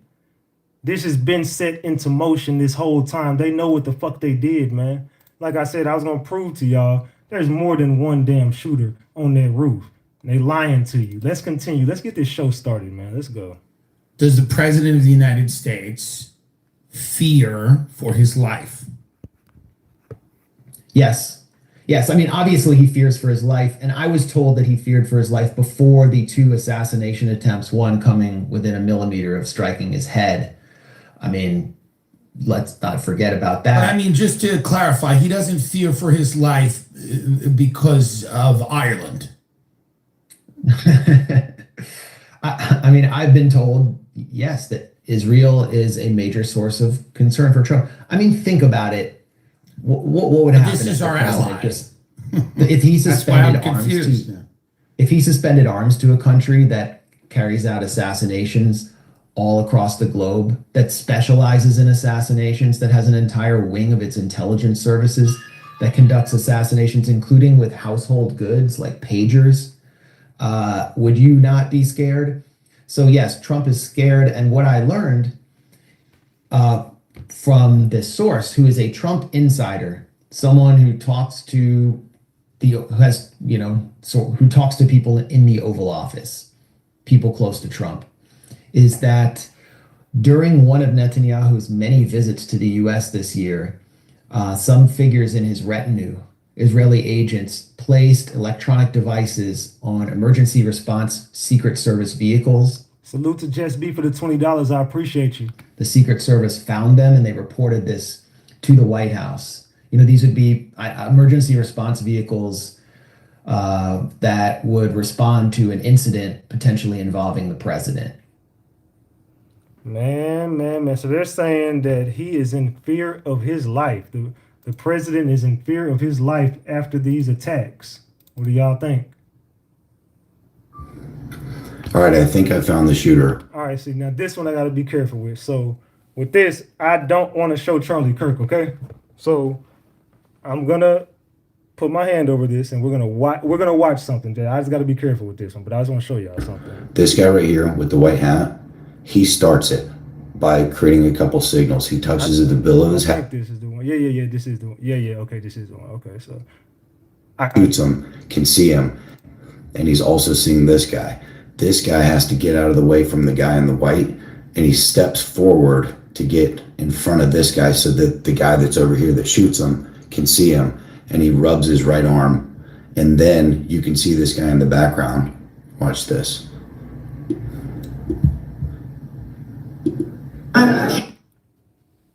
All right. So what? You know how many massacres there have been? Let's pay attention up here. Pay attention right up here, but I don't want to. Just pay attention right here. Right here where I'm putting my mouse. Just pay attention right up here, okay? I don't want to show Charlie Kirk. There goes the signals. So I don't want to show him. Just pay attention. Counting or not counting gang violence. All right. This is where I really want you to pay attention. Do you see how this guy right here? He moved in front of that guy. He's actually... So look at what this dude is doing right here. Look at that. Just look at what he's doing right here. Leaning forward right here. And he's touching his arm so that this guy right here in the white shirt, you can see he's holding the gun right there. Watch this. This is terrifying, guys. If I go frame by... Now watch this shit. Just pay very close attention, y'all. Pay very close attention. Frame. Watch this. So if I back up a little bit, the moment the guy in black moves his arm out, watch what happens. When the arm comes out right here, watch what happens to this guy. Now pay attention, y'all. Pay attention. See how he's got his arm up? Now that guy raises his arms and you can see the gun right here. This is it's gonna recoil. And then as soon as he gets done recoiling, now pay attention to this, y'all, because you're gonna see the recoil. You're gonna be able to see it. Has anybody seen this yet? Let me know in the chat. Has anybody actually seen this yet? Let me know in the chat. Yes or no. Have y'all seen this shit yet? Because this is I ain't gonna lie. This is kind of undeniable. What I'm about to show y'all is undeniable. Watch this. Charlie moves. and I'm not gonna show Charlie, but obviously as soon as it happens, you can see him, but it comes right there, literally right there. So some people were looking like, what was he doing? No. Look what he's doing. Look, watch it recoil. Here it comes. You're going to see that guy in the white shirt. He's going to lift his right elbow. Ready? Right here. He lifts his elbow. He's holding a gun. And watch what happens. He shoots it. His hand goes right back into place. And then Charlie gets hit. Y'all see it? I'm not showing that shit. This. Raise his elbow. Boom. Look at that. Y'all see it? Yeah. Watch the gun shoot right now. Can y'all see it? And watch Charlie get hit right now. Oh my God. Look at it. It's clear as day. The guy in the black shirt shows that guy in the white shirt in the background, his arm. The guy puts his gun up, puts his elbow up, pop, bang. Look at that. Pop, bang. Oh my God. Man, what I tell y'all? What I tell y'all, man? What did I tell y'all? So, yeah, I couldn't show it, but obviously, what do y'all think? Could it have been him? What do y'all think? Could it have been that dude in the white shirt up there? Could it have been that dude in the white shirt? I just showed you beyond a reasonable doubt that, look, it definitely looked like it came from that side right there. Do y'all believe that it could have been him? There's no way it could have been in front of him the way the shot took place. It's just no way. It's not physically possible, dog. This is all a fucking fake story. This is all a fake story. Let's continue, man. I'm going to keep that video. I'll post it on Discord later. Hello, I'm Ted Pike, and this is my wife, Lynn. Today, a foreign government, Israel, It says Ted Pike tried to tell us back in 1987. operates the most powerful lobby in Congress. This is AIPAC, the American Israel Public Affairs Committee. Through control of Congress, Israel demands and gets nearly $5 billion annually. No elected official dares criticize Israel for fear the Jewish lobby will accuse him of anti-Semitism, the kiss of death for any politician. The president also knows what Israel wants, Israel gets. To act otherwise is political suicide. The mass media, founded and controlled primarily by Jews, manipulates the spigot of information out of which Heartland America drinks.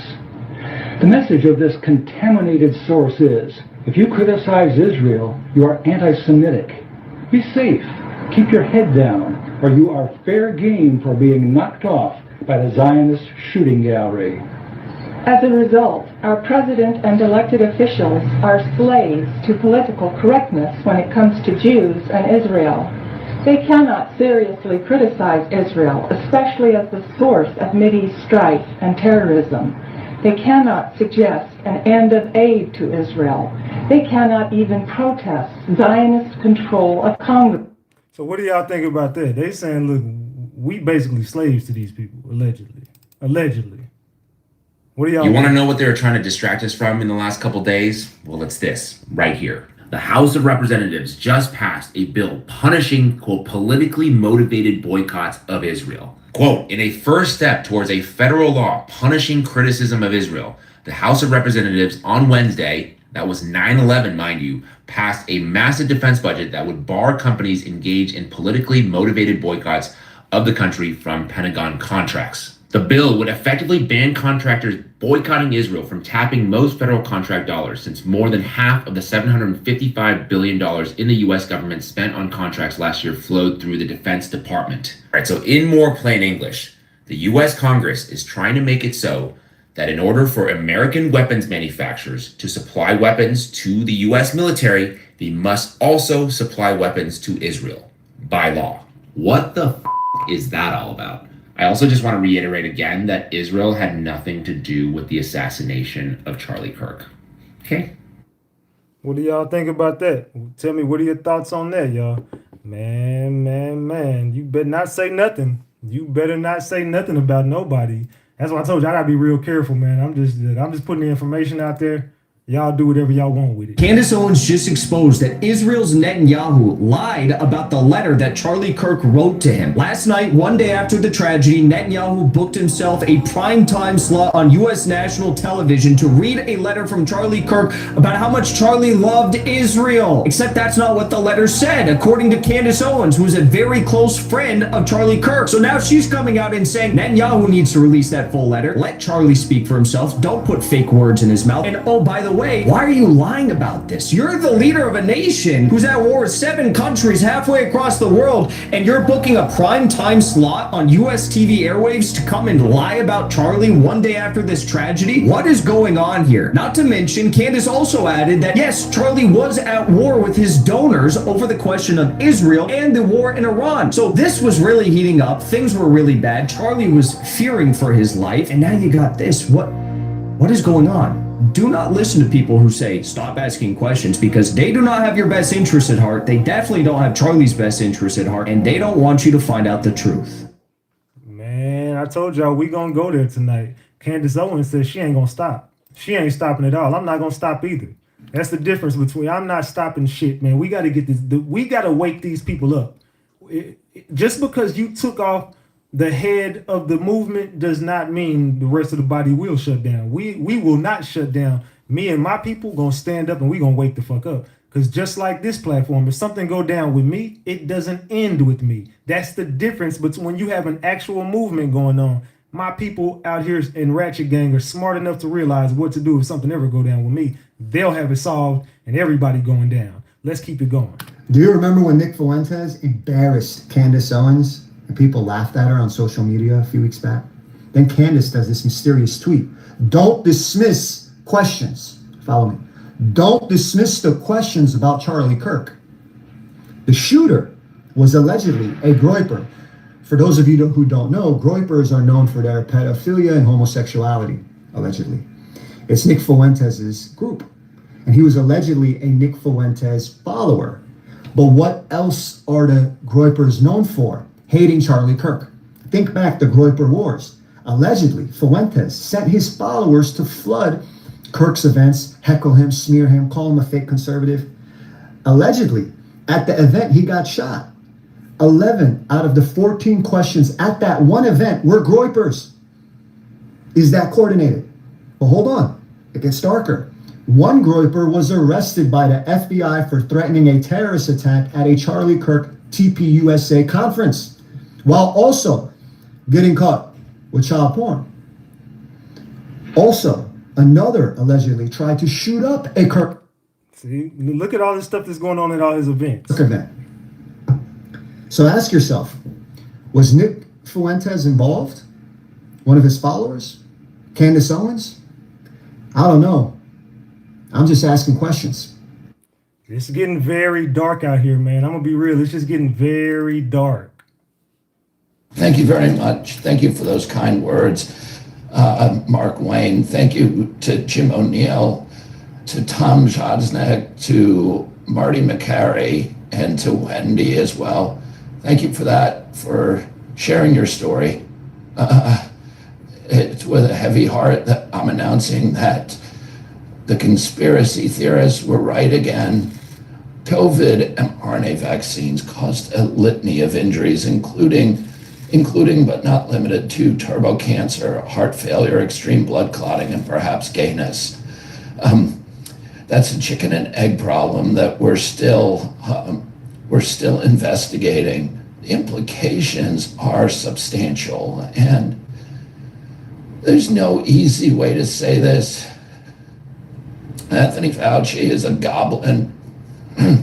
What do y'all think about this world is just getting weird, and they're saying they're putting stuff in everything to make everybody feel a certain way.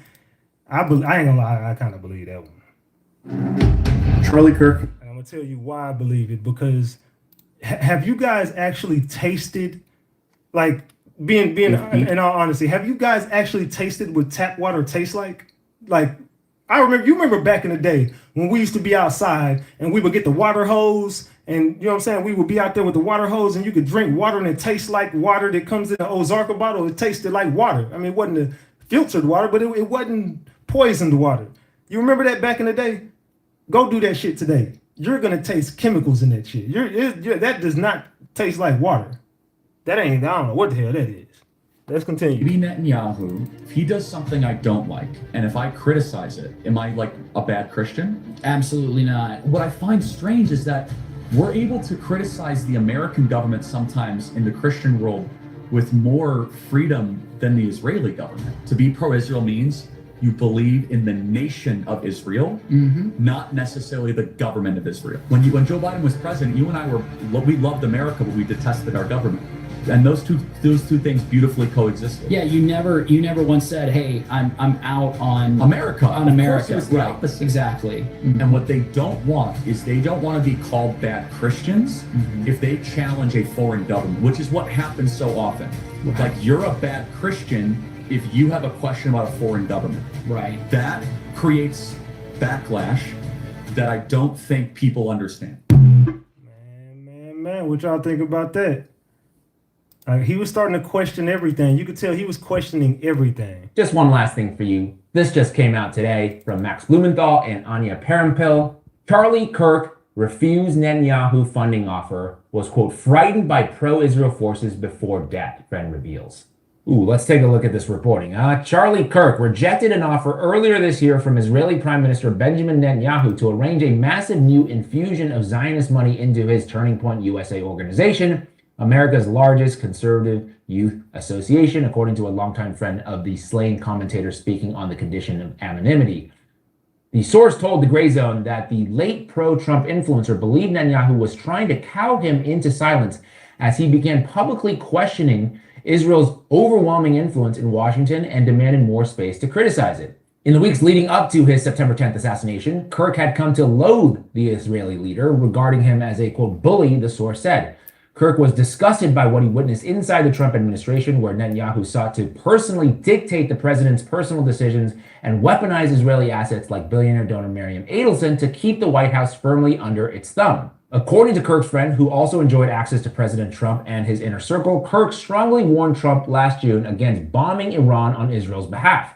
Quote, Charlie was the only person who did that, they said, recalling how Trump barked at him, quote unquote, in response and angrily shut down the conversation. The source believes that the incident confirmed in Kirk's mind that the president of the United States had fallen under the control of a malign foreign power. Y'all hear that? So they're trying to say in the end, he realized that the person that he was right next to might be right aligned with these same people. Allegedly. And was leading his own country into a series of disastrous conflicts. Listen to that again. Confirmed in Kirk's mind that the president of the United States had fallen under the control of a malign foreign power and was leading his own country into a series of disastrous conflicts. By the following month, Kirk had become the target of a sustained private campaign of intimidation and free-flowing fury by wealthy and powerful allies of Netanyahu, figures he described in an interview as Jewish leaders and stakeholders. Quote, he was a Man, salute to you for that video, my boy. And you can go check his full video out over there. But yeah, he allegedly started to question the president and started to see right through the president, allegedly.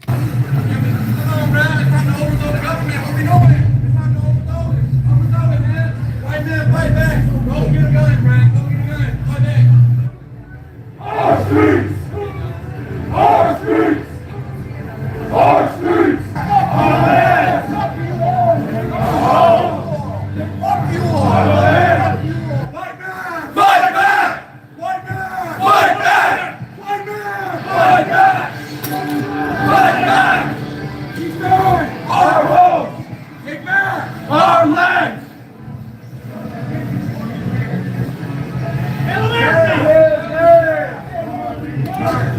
Say his name! Charlie Kirk! Say his name! Charlie Kirk!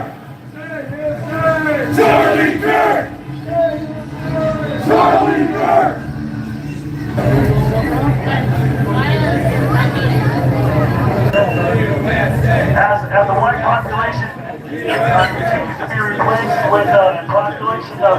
non-white, non-Chinese populations or data, it becomes more and more dangerous for us here every day. Every time you go somewhere as a family unit, with your wife and your children, you're surrounded by people that look nothing like you and have disdain for you.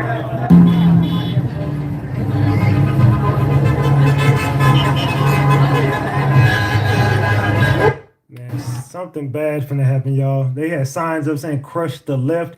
I ain't gonna lie, bro. We are in a fucked up. We're in the. We at the end of times, man. I don't know how much more obvious it can be that we are nearing the damn end, man. This world getting crazy. Did Israel kill Charlie Kirk? The alleged shooter is now in custody. We're gonna get to that video later. I'm gonna get to that one later. Prime Minister of Israel shows so much disrespect towards the president of my country. No, he never had any respect at all. Netanyahu here is mocking Bill Clinton, and he's mocking the American people for being essentially a bunch of grasshoppers, that he can do whatever he wants with us, including lie our fathers into sending their sons to die in his wars. In this video, he is no longer the prime minister. At a settler's house in the living room, he tells the boy, turn off the video camera. And the boy either fails to turn it off or he deliberately turns it right back on again. It's a bit unclear, but the video keeps rolling and Netanyahu keeps blabbing. And Netanyahu then ridicules us and says, let me tell you something about America, okay? America is a thing that is easily moved.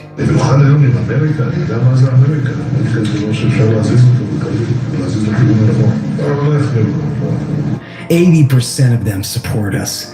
It's absurd.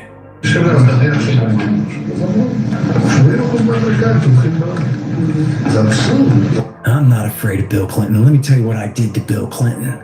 Bill Clinton said, yada yada, Area C. I said, no problem, Bill. But then you know what I did? I made it where Area C is this huge military area, 2/3 of the West Bank. Ha ha. Bill. I'm not afraid of Bill Clinton. Let me tell you what I did to Bill Clinton. Bill Clinton said, yada yada, Area C. I said, no problem, Bill. But then you know what I did? I made it where Area C is this huge military area, 2/3 of the West Bank. Ha ha.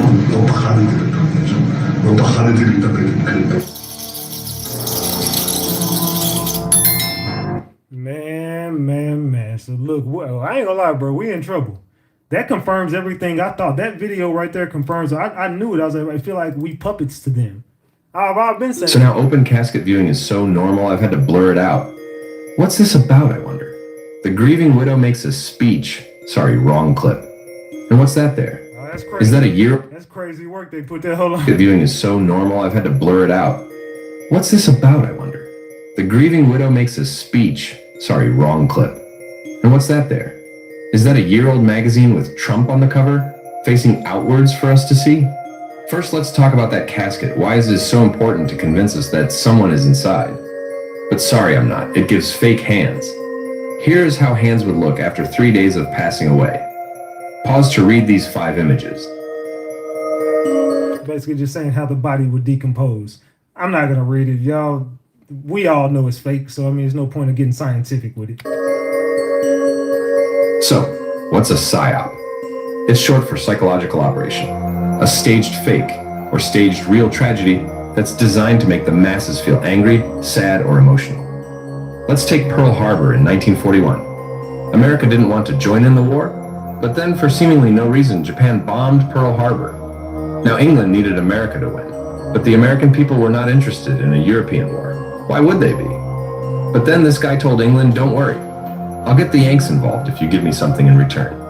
Please go and research what that was. I can't say here. I'm telling y'all, this rabbit hole is deep. I'm gonna let y'all hear that one more time. Go do your own homework. Why would they be? But then this guy told England, don't worry. I'll get the Yanks involved if you give me something in return. Please go and research what that was. I can't say here. Then suddenly, boom, Pearl Harbor. Then all these posters around the place. The people were angry and sad, and America entered the European War. Almost 500,000 lost their lives. So what's coming? I don't know, I'm not Zoltar, and maybe I'm wrong. But stay alert is all, and don't let your emotions let you get sucked into anything that they wouldn't normally. What do y'all think about that? What do y'all think about that? Man. I wonder what Chat GPT tell me. Some information. Hold on, let me GURION.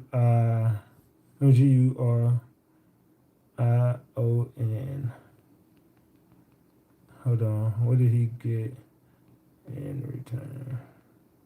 Do your own homework, man. Oh shit. Oh yeah, hell yeah. Yeah, I ain't getting into that. But anyway, yeah. Y'all was right in the chat. Let me just say y'all was right.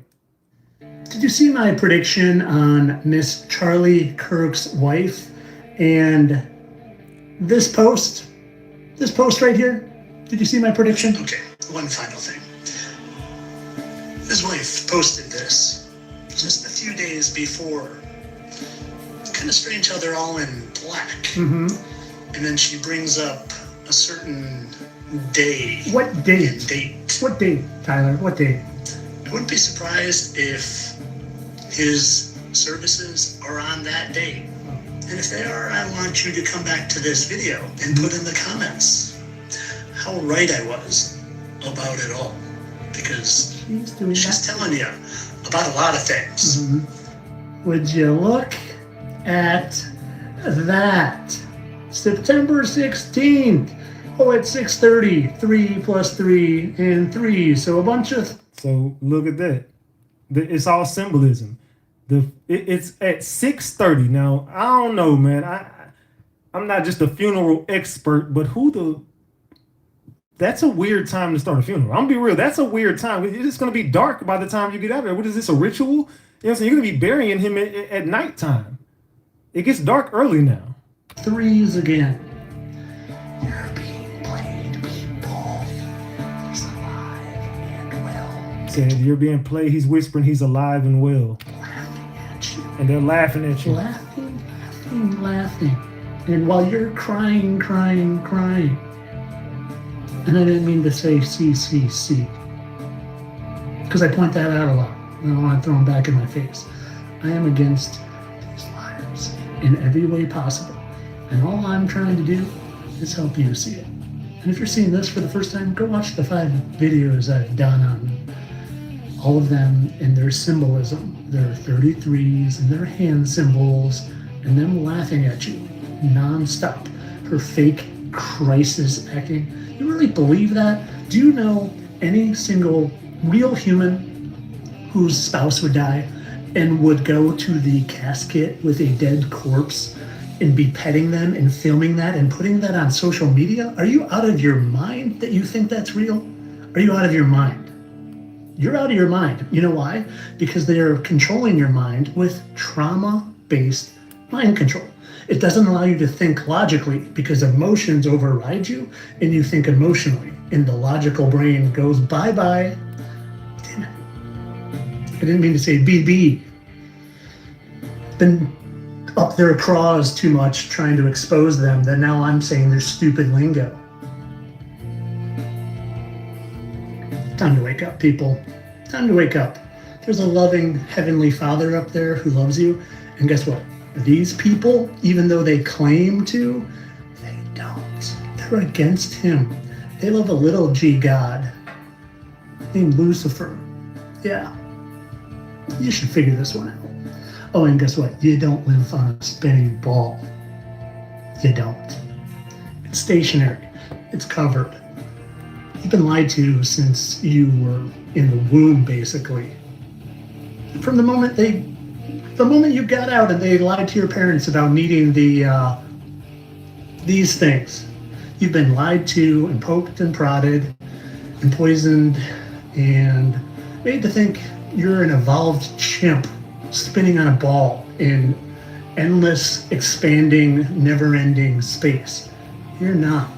You're at the center of creation. You're a divine being. You are way more powerful than you could ever realize. But they're controlling you with trauma. Time to wake up, please. Figure it out. Do us all a favor. All the ones that are spending time trying to help you, take a minute, do some research. Have a good day. Of course, all this for entertainment purposes. I'm sure that was just coincidence that they were all in black, and she put the date of his service in her freaking story, in her page, in her profile. They're mocking you. And I can scream it from the rooftops till I'm blue in the face, but it's up to you to figure it out. It's up to you. I'm leaving the breadcrumbs. I'm making the videos. I'm spending the time. You put in the time. Please. I'm begging you. Have a good day. Entertainment only. All right. Hey, man, start to wake the fuck up, gang. Y'all better start to wake up. Candace Owens, she was here when she said that you couldn't fire her from Daily Wire. For legal reasons, I will say that it's talking openly about this is kind of a problem. I'm talking about Israel. I don't want you guys to read between. I'm talking about Israel. So let's stop making that a taboo subject because they've gone mask down. Everything they're doing is demonic. I want nothing to do with it. I will never support Israel into the future. I will say that Candace and I have obviously quite significant political disagreements. Israel struck a church in Gaza, the only Catholic church in Gaza, and they murdered 3 people and they injured a priest. We're like 3 years into them just murdering children, and that's not okay whether those children are Christian or not. They're innocent life. I light this torch in honor of Israel, a land of heroes. I would literally rather saw off my own foot than support Israel ever again, by the way. Never supporting that demonic nation ever again. As the founder of a company that is dedicated to certain propositions, we have many people who I would not hire, and I would not hire Candace Owens today. What about free speech? My boy Andrew Schultz, he said that he said if you're not about free speech when you fire Candace, then you are just a propaganda machine for Israel. You can't have an opinion on your platform that is not pro a country that is not ours? Yeah. Wait a minute. Crazy. So wait, is the Daily Wire an American media platform or is it an Israeli media platform? I'm just asking. This guy's cooking. I'm just asking. If the rule is, I'm just saying, if the rule is you cannot be critical, because he has no problem being very critical of America. Yeah. He's critical of the left in America. Left is half the country. You have no problem eviscerating half the country. That's the power and party in power. But you can't criticize Israel as a country. That's just another country, unless you're saying, and you're clearly admitting, that the Daily Wire is an arm of the Israeli propaganda machine. Is that? Oof. Are you manipulating the religious right in America?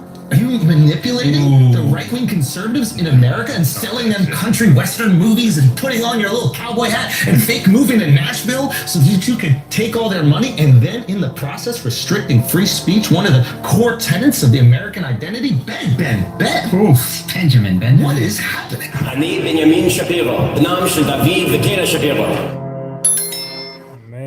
Man, I'm telling y'all, this rabbit hole gets deep. This rabbit hole gets deep. Just stay woke, gang. Let's continue. What y'all think about that? There's some evil motherfuckers out there, man. If you guys have been following my work on the assassination of Charlie Kirk, we're going to dive deep in this video, and I'm going to need your help at the end, so please stay tuned. The weapon you're looking at here on the screen is called a cell phone pistol. Was this pistol used to assassinate Charlie Kirk at close range? Let's dive in. Before we dive into the pistol, I want to talk about everything that we're going to talk about in this video.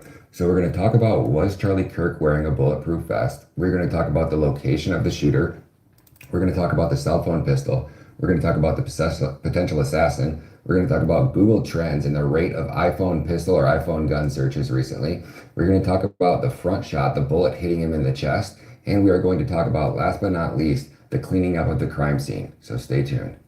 So firstly, I want to give a shout out to Tech Miniature over on the YouTube. If you guys are not following that channel, check out this video. This smartphone-like device can send anyone to heaven, and no one would ever know, as it is specifically designed to look like an average smartphone that can be easily hidden in any pocket, allowing you to blend into public spaces without drawing attention. But in case of danger, a quick transformation unfolds it into a 380 ACP 2-shot Derringer pistol. Its hammerless firing system ensures easy use and added safety.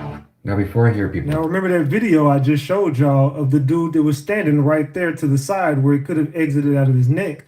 I'm just saying, look, he could have been looking like he was recording, and you seen the recoil. You seen the recoil on it. He was looking like he was recording something. All of a sudden, his hand does that, and Charlie's neck goes like that. In the comments, guys, this video has 11.3 million views, and this is about the Utah University surveillance cameras.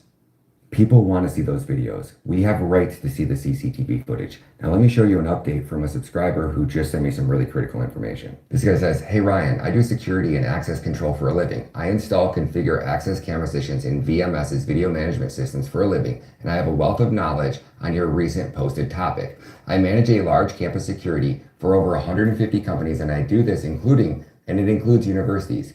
Here to provide any information that you may find valuable. For a bit perspective, the university that I am contracted to with has an attending population of 5,700 kids. There are about 300 cameras deployed across this campus. The VMS, or reference to here, as NVR, has a massive amount of compute and storage capacity, clocking in a retention time for 1 year or more. So to everybody to say that there's no way that they have Salute to Will Wallace for the $50. Thank you, Will. Salute. 1,500 cameras and they can never store all that data. You need 76 terabytes of data per day. I knew that was a lie, but now we have the proof. Okay, so now let's talk about this handgun, shall we? Let's talk about the size. So the exact length and width are the exact same size as the iPhone 7, slightly smaller than the iPhone 5, if you guys remember those.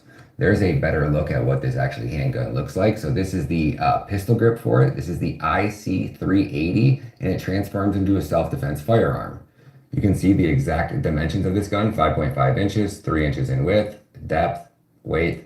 It's only 18.4 ounces, so there's 16 ounces in a pound, roughly little over a pound. Barrel length, 3 inches, so it'd be very tiny. You could easily conceal that in the palm of your hand. Now the next thing I want to show is the targets. And I believe this target was at 3 yards, so about 9 feet away, which would have been basically the distance of the shooter from Charlie Kirk, give or take. And now the next thing I want to point out is the actual firearm, the barrel itself. It can hold 2 shots. So everybody's talking about somebody in the crowd might have taken a second shot. I think he hit him with the first shot, but just to give you guys an idea of the barrel size. Now the next thing I want to talk about is the man that we believe was potentially firing off a round right next to Charlie Kirk. And if we zoom right in here, we take a look at his waistband, there's definitely something there. Again, to anybody saying that this is not the gun, I am not saying it is. I am not saying that this is what shot Charlie Kirk. What I am saying is there is CCTV footage of every square inch of that campus.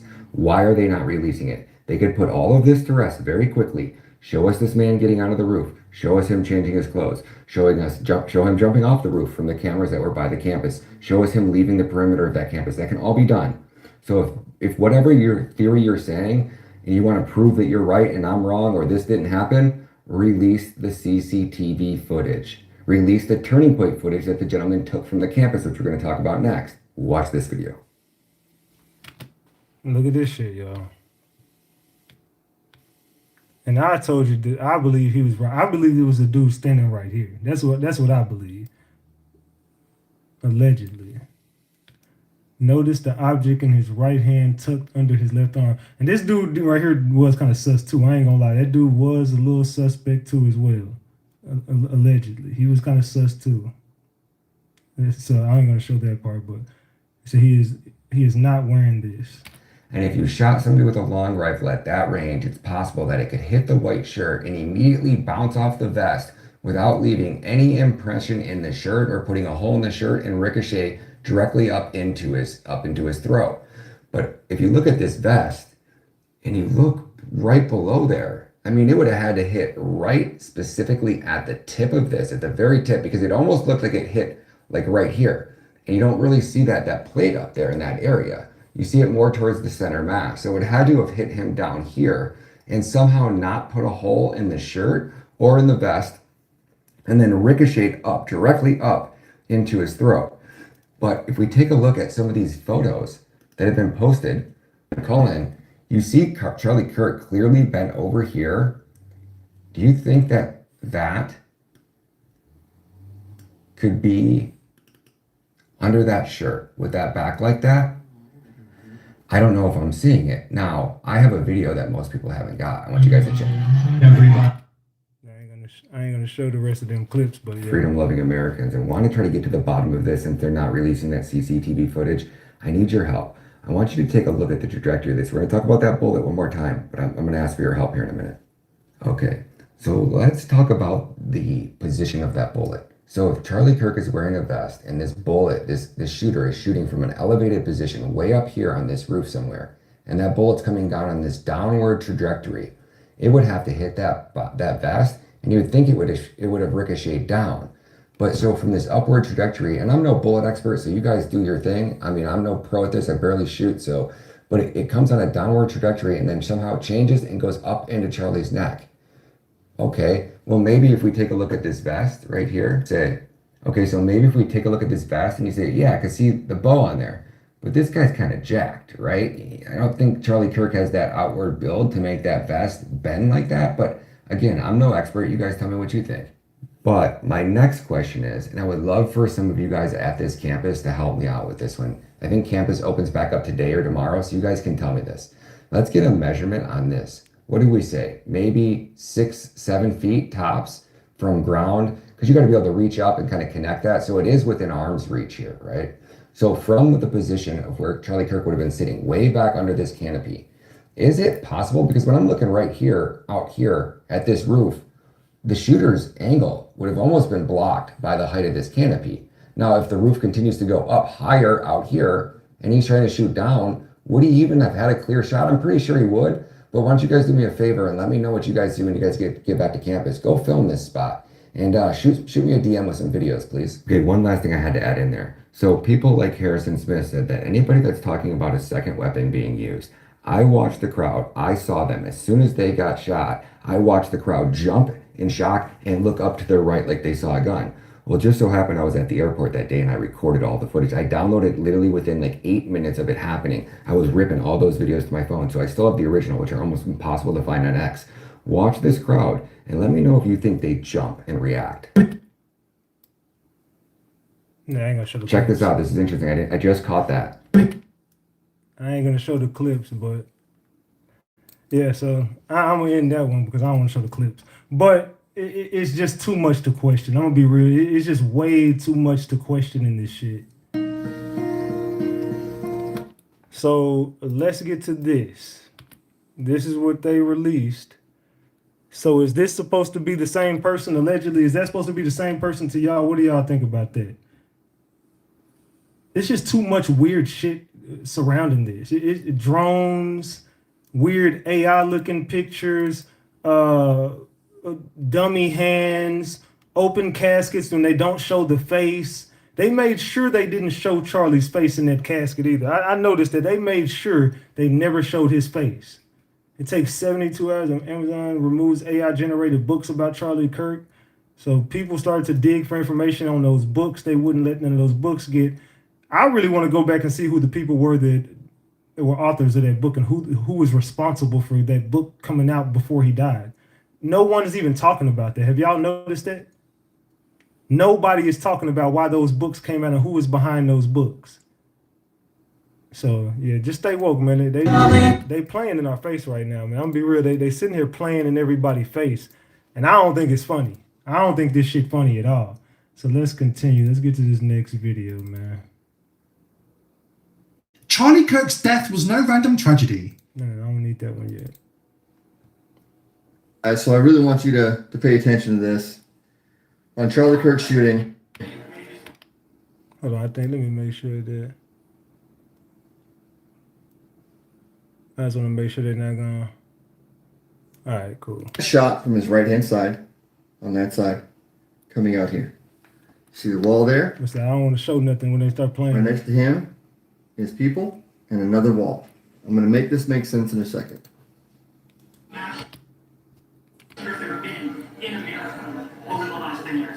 I want to show. All right, that's right when he gets shot. Right there. He got shot right then. Coming from that side of him, coming to here. Now, and it's definitely from that side. I agree. See the wall?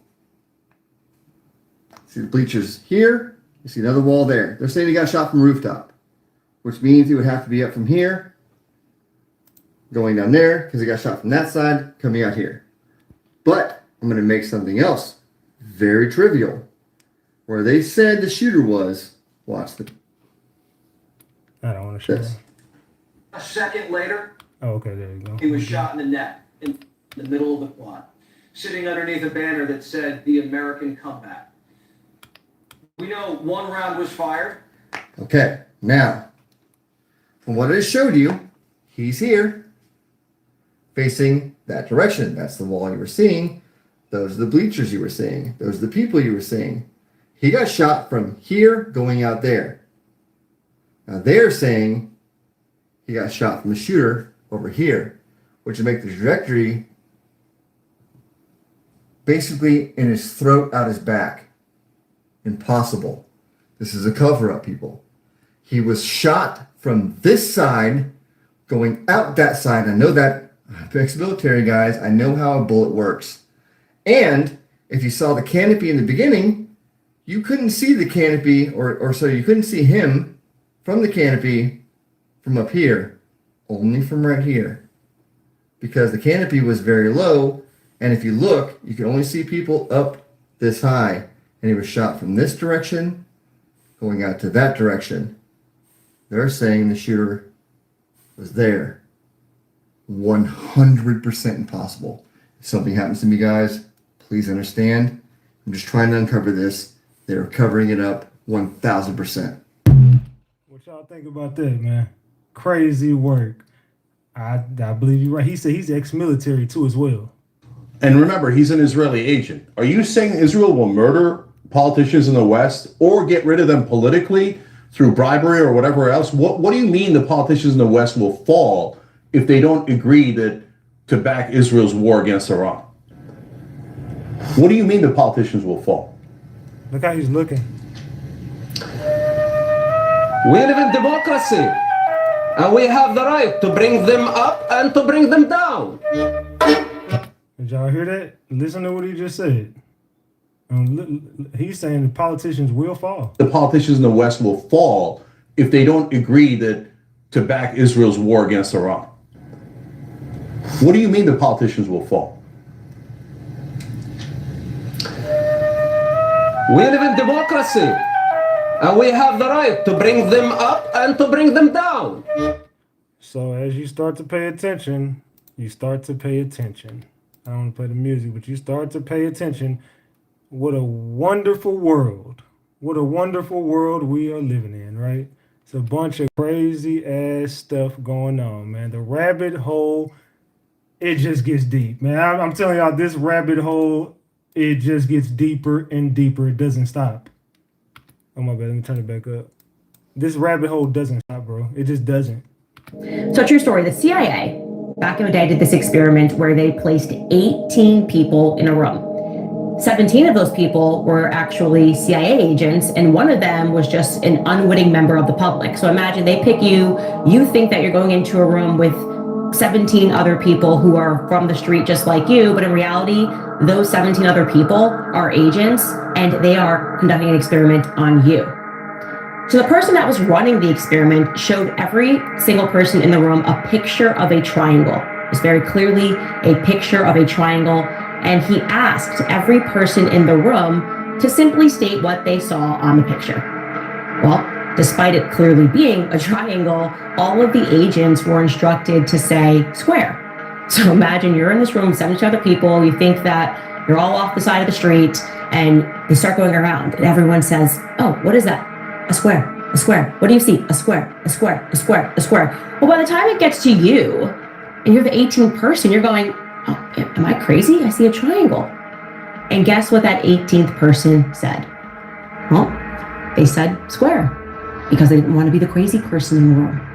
Really think about the implications of that experiment. That is exactly how the media works. They are the agents in the room that are repeating square, square, square, square, square, until you're supposed to just completely abandon reason and just join them and say, yeah, no, totally, that's a square.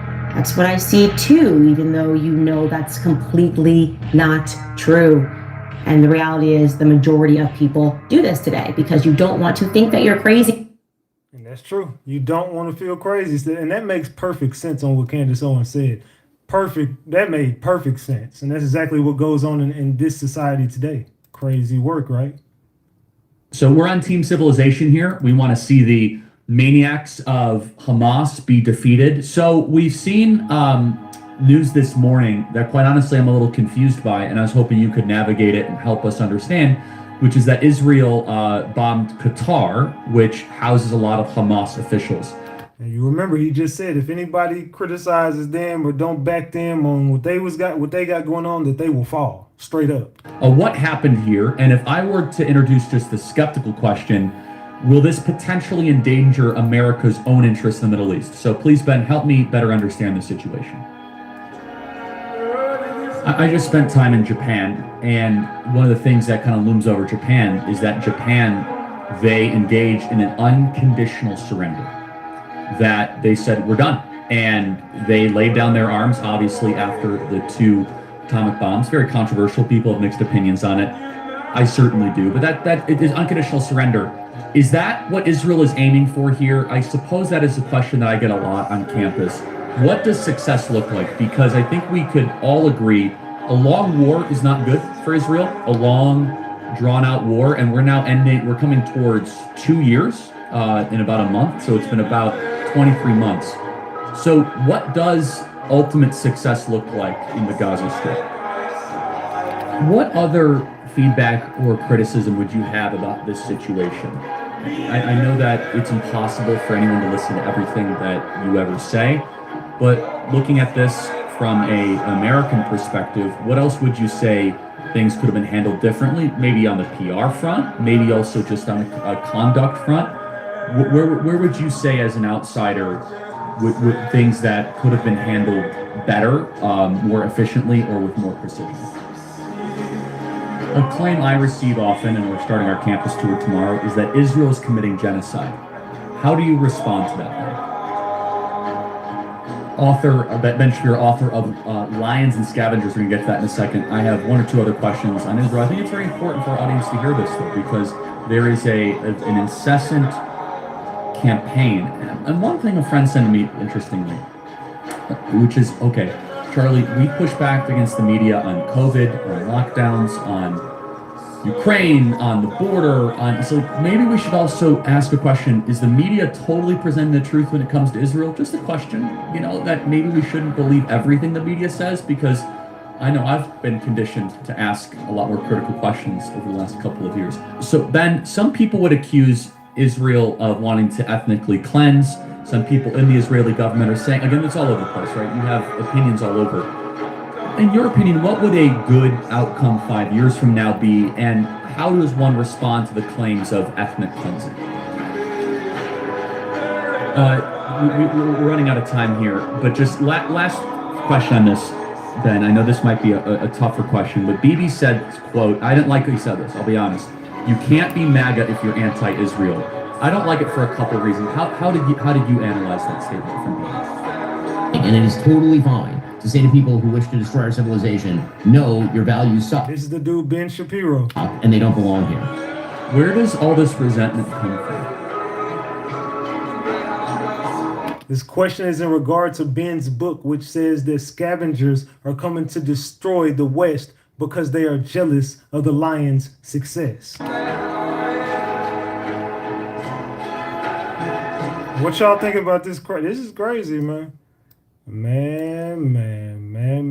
I don't know. It's getting kind of spooky out here. It's getting spooky. Can you remember any time that in the history of a political assassination that the leader of a foreign government has come out to deny that they were behind it? I mean, I've never seen anything like that. Right. I mean, and I've never seen anything like what Netanyahu was doing relating to a tragedy or a crime in the United States since 9/11. Netanyahu blamed Muslims for Charlie Kirk's killing explicitly on Fox News. He was trying to milk it as much as he could, but it blew back on him because he's become a prime suspect. But after 9/11, Netanyahu said in comments widely reported in Israeli media, you can look this up, he said 9/11 was good for Israel. Y'all hear that shit? What do y'all think about that? Allegedly. Man. Yeah, you blocked. Get your goofy ass out of my chat, man. You ain't finna, we will not be distracted over here. I ain't arguing with nobody. Bye. Have a good night. Take a look at this clip of the governor of Utah speaking about the evidence linking the alleged suspect, Tyler Robinson, to the shooting. Investigators identified an individual as the roommate of Robinson. Investigators interviewed that roommate, who stated that his roommate, referring to Robinson, made a joke on Discord. Investigators asked if he would show them the messages on Discord. He opened it and showed several messages to investigators and allowed investigators to take photos of the screen as each message was shown by Robinson's roommate. These photos consisted of various messages, including content of messages between the phone contact named Tyler with an emoji icon and Robinson's roommate's device. The content of these messages included messages affiliated with the contact Tyler, stating a need to retrieve a rifle from a drop point. Shortly after these comments, however, Discord released a statement that countered these claims. The company behind the online chat app Discord is disputing some details that were shared in Friday's news conference with officials. In a statement to NBC News, hey, y'all, look at it. Discord made a statement. Discord made a statement concerning this. A Discord spokesperson said the company did identify an account belonging to the suspect, but said the messages mentioned in the news conference were not believed to have been sent on Discord. In the course of our investigation, we identified a Discord account associated with the suspect, but have found no evidence that the suspect planned this incident or promoted violence on Discord. The messages referenced in recent reporting about planning details do not appear to be. Let's look at this again. Check this out, y'all. This is what Discord had to say about this. This is Discord's statement. A statement that countered these claims. The company behind the online chat app Discord is disputing some details that were shared in Friday's news conference with officials. In a statement to NBC News, a Discord spokesperson said the company did identify an account belonging to the suspect, but said the messages mentioned in the news conference were not believed to have been sent on Discord. In the course of our investigation, we identified a Discord account associated with the suspect, but have found no evidence that the suspect planned this incident or promoted violence on Discord. The messages referenced in recent reporting about planning details do not appear to be Discord messages. These were communications between the suspect's roommate and a friend after the shooting, where the roommate was recounting the contents of a note the suspect had left elsewhere. According to Discord, the messages aren't between Tyler, the alleged shooter, and his roommate. The messages were between the roommate and a third person described as a friend and were about Tyler, not from him. Tyler, listen to that again. Listen to that again, y'all. Violence on Discord. The messages referenced in recent reporting about planning details do not appear to be Discord messages. These were communications between the suspect's roommate and a friend after the shooting, where the roommate was recounting the contents of a note the suspect had left elsewhere. According to Discord, the messages aren't between Tyler, the alleged shooter, and his roommate. The messages were between the roommate and a third person described as a friend and were about Tyler, not from him. This seems to contradict the governor's claims. The way the governor presents the information, it sounds as if the messages are between Tyler and his roommate. The governor never mentioned that these communications were between the roommate and another person. The governor also started by saying the roommate told the FBI that Tyler sent him a joke, and then goes on to detail how Tyler allegedly told the roommate to watch over the area where the gun was placed. But asking someone to watch the area where the gun was placed doesn't sound like a joke. It sounds like a deliberate order to assist with the cover-up of an assassination. And now the shooter's own grandmother says the FBI have the wrong man. She says there is no way Robinson could be involved, adding that she believes he hasn't ever handled such a weapon as the bolt-action rifle that the FBI claims killed Kirk, let alone with such precision. I don't think he ever shot a gun, to tell you the truth, she said. He doesn't hunt. He's never liked anything like that. I know he doesn't own any guns. Up until this point, we haven't heard from the father or any other family members. The grandmother is the only person who has spoken to the media about her grandson potentially being the shooter. This raises a very serious issue. Media about her grandson potentially being the shooter. This raises a very serious issue because right now there are two pieces of evidence that the FBI and the governor of Utah is presenting to the public as evidence that Tyler is the shooter. One is that his father convinced Tyler to turn himself in, and two, the supposed Discord messages. With the Discord messages already being called into question, and since we haven't heard from his father, we shouldn't consider this case closed. Given how authorities have... So look, let me tell y'all this.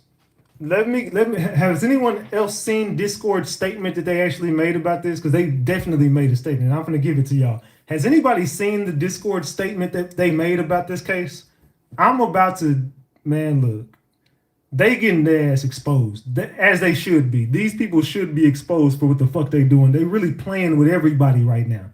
Have y'all heard the Discord statement? I'm gonna give it to y'all if y'all haven't. Yes or no in the chat. I see a bunch of people saying no. Hold on. Facial recognition tech put Charlie Kirk's alleged assassin on FBI radar. I'll check that out later. All right. So a lot of people say they haven't seen it. Okay, so what Discord statement has included?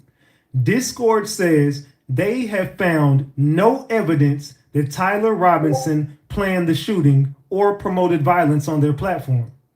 They confirm an account associated with Robinson was identified on their platform. They have removed the account for violating Discord's off-platform behavior policy. Discord emphasized they are cooperating with law enforcement in the ongoing investigation. They expressed their condolences. Discord says they are deeply saddened by this tragedy and extended sympathies to Kirk's family and others affected. What Discord says they didn't find, what is not confirmed. Discord says there is no evidence that Robinson used Discord to plan or coordinate the attack. Some messages that creators or officials have referred to as evidence do not appear to be from Robinson via Discord, Discord claims. They say these messages are either after the fact discussions, e.g. roommate talking about a note, or not from his account. What is still under investigation and unclear. Whether any of the messages Robinson allegedly sent on Discord directly contributed to planning or executing the shooting is not confirmed. Discord denies that planning occurred via the app. Some reported messages reference things like a rifle in a drop point, engraving bullets, etc. But Discord says those are either not from Robinson via Discord or not tied directly via verified logs. Man. That's crazy work. So, they say we are deeply saddened. They said, in the course of our investigation, we identified a Discord account associated with the suspect, but have no evidence that the suspect planned this incident or promoted violence on Discord.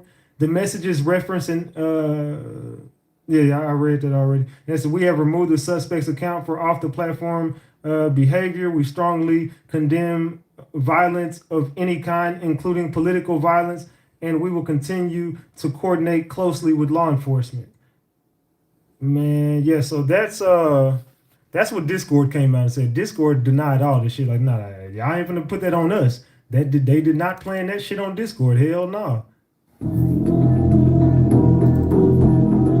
You believe that the Jews run the American government. That's not a secret, Charlie. Israel did 9/11, Charlie. Oh, they did. Wow. And they're saying Charlie was never the same after this video right here. They saying after he tried to debate this guy, and then his views completely changed after talking to this man. You're gonna see he's gonna be so shut down at first, and at the end of this, he's gonna be like, "What in the hell? Why are we in the middle? I serve. Why are we in the Middle East? You can reject involvement in the Middle East without also believing Israel did 9/11. So if Israel did 9/11, help me understand this. Who were the hijackers of the planes? They weren't hijackers. Oh, okay. CIA and Israel worked together. No. Explain to me what happened on the aircraft. Okay, first off, what we have to understand, there's only one plane that actually crashed. No, there were three. No, the building's imploded. Okay, if so a plane's going to hit a building, why would the building fall down? Time out. Flight 93, did it exist? Flight 93 existed, yes. Okay, so who tried to hijack that plane? They sacrificed those people to make it look like Bush was targeted because they wanted to cover up Bush's involvement. So he just happened to be in Texas reading a book to elementary kids, and they were reading a sign on a whiteboard. Let me say this. Talk about tower spalling, Charlie. Anti-Semitism. We've been lied to since the beginning of this country. Jews, Freemasons, all of it's a satanic agenda. Israel is the synagogue of Satan. They're killing innocent people in Palestine over the guise of sovereignty. New World Order is coming, Charlie. Guys, anti-Semitism is literally a brain cancer, as you could see. How is this anti-Semitic, Charlie? Explain to me Flight 93. Who was the hijacker? They didn't have real hijackers flying their planes. Okay. So they got the black box. Of course, it was all just like a conspiracy. Just like they found the passport miraculously 2 miles down from the crash site in I'm sorry, New York. what? They just happened to find one of the hijackers. Look, he never heard that. He was like, wait, what? He's talking about that passport they found. So they got the black box. Of course, it was all just like a conspiracy. Just like they found the passport miraculously 2 miles down from the crash site in I'm sorry, New York. what? They just happened to find one of the hijackers' passports laying on the ground 2 miles away from the crash site in New York. It just happened to be there. Just walked up and found it. It was at this moment where he started to change. This conversation changed Charlie Kirk. He completely started to look at everything different when he was having this conversation with this man. They just randomly happened to find a familiar with that piece. With that piece. Look it up. Look, World War II was fought not over what everyone thought it was fought of. Every war is fought by. It is funded by the rich, the Rockefellers, all the rich, the Rothschilds. Okay, so let me ask you a question. They funded all those. Was Hitler bad? I think Hitler was bad. Yes, Hitler was bad. Yes. But did the Holocaust happen? The Holocaust did happen. How many people died? Not 6 million. How many? It was not 6 million. How many? I don't have an exact number, Charlie. I don't have an exact number. It wasn't. Okay, but 6 you said million. it's not 6 million. You must have an alternative. How do you know it's not 6 million? Because there wasn't even 6 million Jews in Germany. Okay, well, I mean, you tell me. You're the expert. The reason why Jews have been run out of 109 countries throughout history is because every time they get into a country, they try and take it over. In Nazi Germany, again. They are having transgender surgeries, underground transgender surgeries. They're promoting homosexuality in schools. And Jewish donors, they have a lot of explaining to do, a lot of decoupling to do, because Jewish donors have been the #1 funding mechanism of radical, open border, neoliberal, quasi-Marxist policies, cultural institutions, and nonprofits. This is a beast created by secular Jews. And it's not just the colleges. It's the nonprofits, it's the movies, it's Hollywood, it's all of it. It's like time for you guys to wake up and say no more. Draw a line in the sand. I don't care if you hate me. See? I'm telling y'all, man, this rabbit hole is deep, y'all. This is something you definitely cannot ignore. Which one was this one? Charlie Kirk's death was no... Hold on. Charlie Kirk's death was no... Let me make sure. Let me see which one this was. Nah, I don't want this one yet. Not that one. Give me a second, y'all. Charlie Kirk is dead, and it exposed something vile and horrifying that I want to share with you right now, just kind of candidly. He was murdered while he's speaking. No, not that one. It's this one. My bad, y'all. Did Israel kill Charlie Kirk? The alleged shooter is now in custody, turned in by his own father. Case closed, right? A lone gunman. A young man chasing infamy, the assassin of one of America's most popular political activists, the most viral political assassination in modern history. But there's an issue, a very serious issue. Given how authorities have handled this investigation, we can't treat their information as concrete. So it begs the question, what if there is more to this story? Shortly after Kirk's assassination, speculation of Israel's involvement spread like wildfire. The claims were so viral that a Newsmax journalist was forced to ask Benjamin Netanyahu himself during an interview where he appeared agitated and nervous as he denied the allegations. Before I let you go, I want you to address one thing, and it's just the absurdity of it. Some of the internet rumors that somehow Israel is behind the Charlie Kirk murder, and I don't believe it for 1 second, but I want you to make a statement. It's so absurd. That's insane. That's insane. It's not only insane. It's I think it's so absurd, so stupid, and so ridiculous. You can't believe that people are saying that they just found the perpetrator. They'll get to the bottom of this. This speculation about Israel being... Yeah, I'm sure with all the control out there, I'm pretty sure they will get to the bottom of it. I'm pretty sure they already know the bottom of it, but I'm pretty sure they won't tell us what the bottom of it is. Behind Charlie Kirk's assassination came across as absurd to many people, myself included, given Kirk's history of loyal servitude to Israel and the Zionists. I mean, what motive would Israel have for killing their own loyal subject? But Then came this bombshell. Journalists Max Blumenthal and Anya Parampil revealed Kirk was beginning to break ranks with the Zionists. He was questioning Israel. He was refusing Zionist money and platforming critics. And for that, he was met with intimidation and backlash from powerful Zionist figures. He was afraid of them. In this video, we'll dive into the article, lay out the claims, and we'll confront the very important question. Was Charlie Kirk's assassination just the act of a lone gunman? Or was it a violent coup by Israel to gain control over the most influential conservative organization in America? What y'all think about that? What y'all think about that, man? This is interesting. This is interesting shit right here, y'all. Double tap that screen and get the likes up, man. Everybody in the building, double tap your screen right now, man. We got 3,400 people. We should have 3,000 likes. Let's go. Famous expression in Latin dating back to the classical period when attempting to identify criminal suspects. Cui bono, or who benefits? This question comes to mind when considering whether or not Israel is responsible for arranging Charlie Kirk's assassination. To even consider whether or not Israel may be responsible, you first have to believe that they somehow benefited. Therefore, for Israel to benefit from Charlie Kirk's assassination, Charlie Kirk would have to no longer be of benefit to Israel. To many, including myself, Charlie Kirk was a loyal and beneficial propagandist to Israel. He spent his entire career spreading the myth of Judeo-Christian values. This country was founded on a Judeo-Christian construct, which is a gift from the Lord, and we must honor that. He routinely claimed Israel was America's greatest ally and propagated the false claim that Palestinians never existed. What you trying to say? I don't think the place exists. What? Because it doesn't. It's called Judea and Samaria. It's not called Palestine. It's a non-existent place. All of this serves Israel and Zionism. And the organization he founded, Turning Point USA. See, that's what I'm saying. When he took I believe when he took the money, that's when he started doing his own research. I believe that he took the money, stopped talking about stuff, agreed with everything they had going on. Then I think that maybe he had a conversation with somebody or started.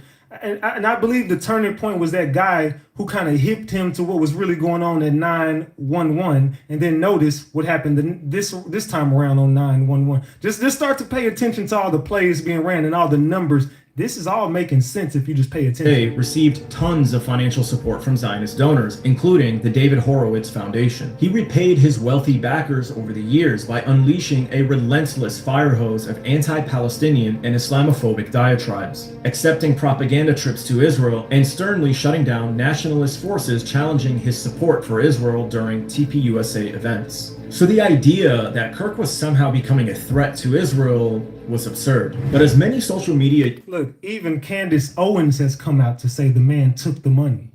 That's one of his best friends. I'm telling you, he took the money. You can clearly see it in his content. When he took the money, he was aligned with them. Once he started to do his own homework, he started to push back, but it was too late. He already took the money. So now it's like, you're going to take our money and slap us in our face? Oh, no. We finna make an example out of you. Trust me, he took the money. Users have pointed out, Kirk was, in fact, showing signs of evolution. The same kind of evolution that saw personalities like Tucker Carlson, Candace Owens, and Megyn Kelly, to name a few, change their tune in regards to America's relationship with Israel. According to the Gray Zone, as Israel's genocidal assault on the besieged Gaza Strip drove an unprecedented backlash within grassroots right-wing circles, where only 24% of younger Republicans now sympathize with Israel over the Palestinians, Kirk began to shift. At times, he towed the Israeli line, spreading disinformation. And guess how much Charlie Worth's net worth is when he died? Can anybody guess what is Charlie Kirk's net worth right now? I'm gonna give y'all 10 seconds. 9, 8, 7. There you go, Jeff. Jeff said it. 12. Look at the numbers, dog. The numbers are not gonna lie. Look at it. The number 12 million. 12 million. Do your homework, man. About babies beheaded by Hamas on October 7th in denying the famine imposed on the population of Gaza. Yet he simultaneously ceded to his base, wondering aloud if Jeffrey Epstein was an Israeli intelligence asset, questioning whether the Israeli government allowed the October 7th attacks to proceed in order to advance long-term political goals, and parroting narratives familiar to his most vociferous critic on the right, streamer Nick Fuentes. Back in July, Turning Point USA held a student action summit for young conservatives in Tampa, Florida. As head of the organization, Kirk would decide who to platform at this event. In a decision that enraged Zionists, Kirk decided to platform Israel critics Tucker Carlson, Megyn Kelly, and comedian Dave Smith. At the event, Tucker Carlson made several incendiary comments, taunting the Zionist billionaire Bill Ackman. How did Bill Ackman get $9 billion? Bill Ackman, a pretty impressive guy. I know Bill Ackman. No, Bill Ackman's like well-connected and super aggressive. That's it. And this is the guy, Bill Ackman, who Candace Owens is now exposing, saying, why are you lying about him in Israel? He was not going out there, and you're completely making statements that are lying. That was not what happened between Charlie and Israel. So now this Bill Ackman guy is, of course, siding with the people, and he ain't gonna give out no real information. They're all lying about how Charlie Kirk really went down. Candace Owens is exposing all these people. He even suggested that Americans serving in the IDF should lose their citizenship. Because you can only really pledge your loyalty to one person or one country. That's just a fact. Like anybody, by the way, who serves in a foreign military should lose his citizenship immediately. There are a lot of Americans who've served in the IDF. They should lose their citizenship. You can't fight for another country and remain an American, period. Megyn Kelly suggested that Jeffrey Epstein was an Israeli Mossad agent. So he was an American, which leads basically three options: MI6, Saudi, or Mossad. Yep. Which one would you choose? I guess Mossad, given his connection to Ghislaine Maxwell. So what does that mean? Well, I mean, it's possible that that's the reason everything's getting buried. That there is some treasure trove, and it's getting buried because... How many people here believe that? Raise your hand.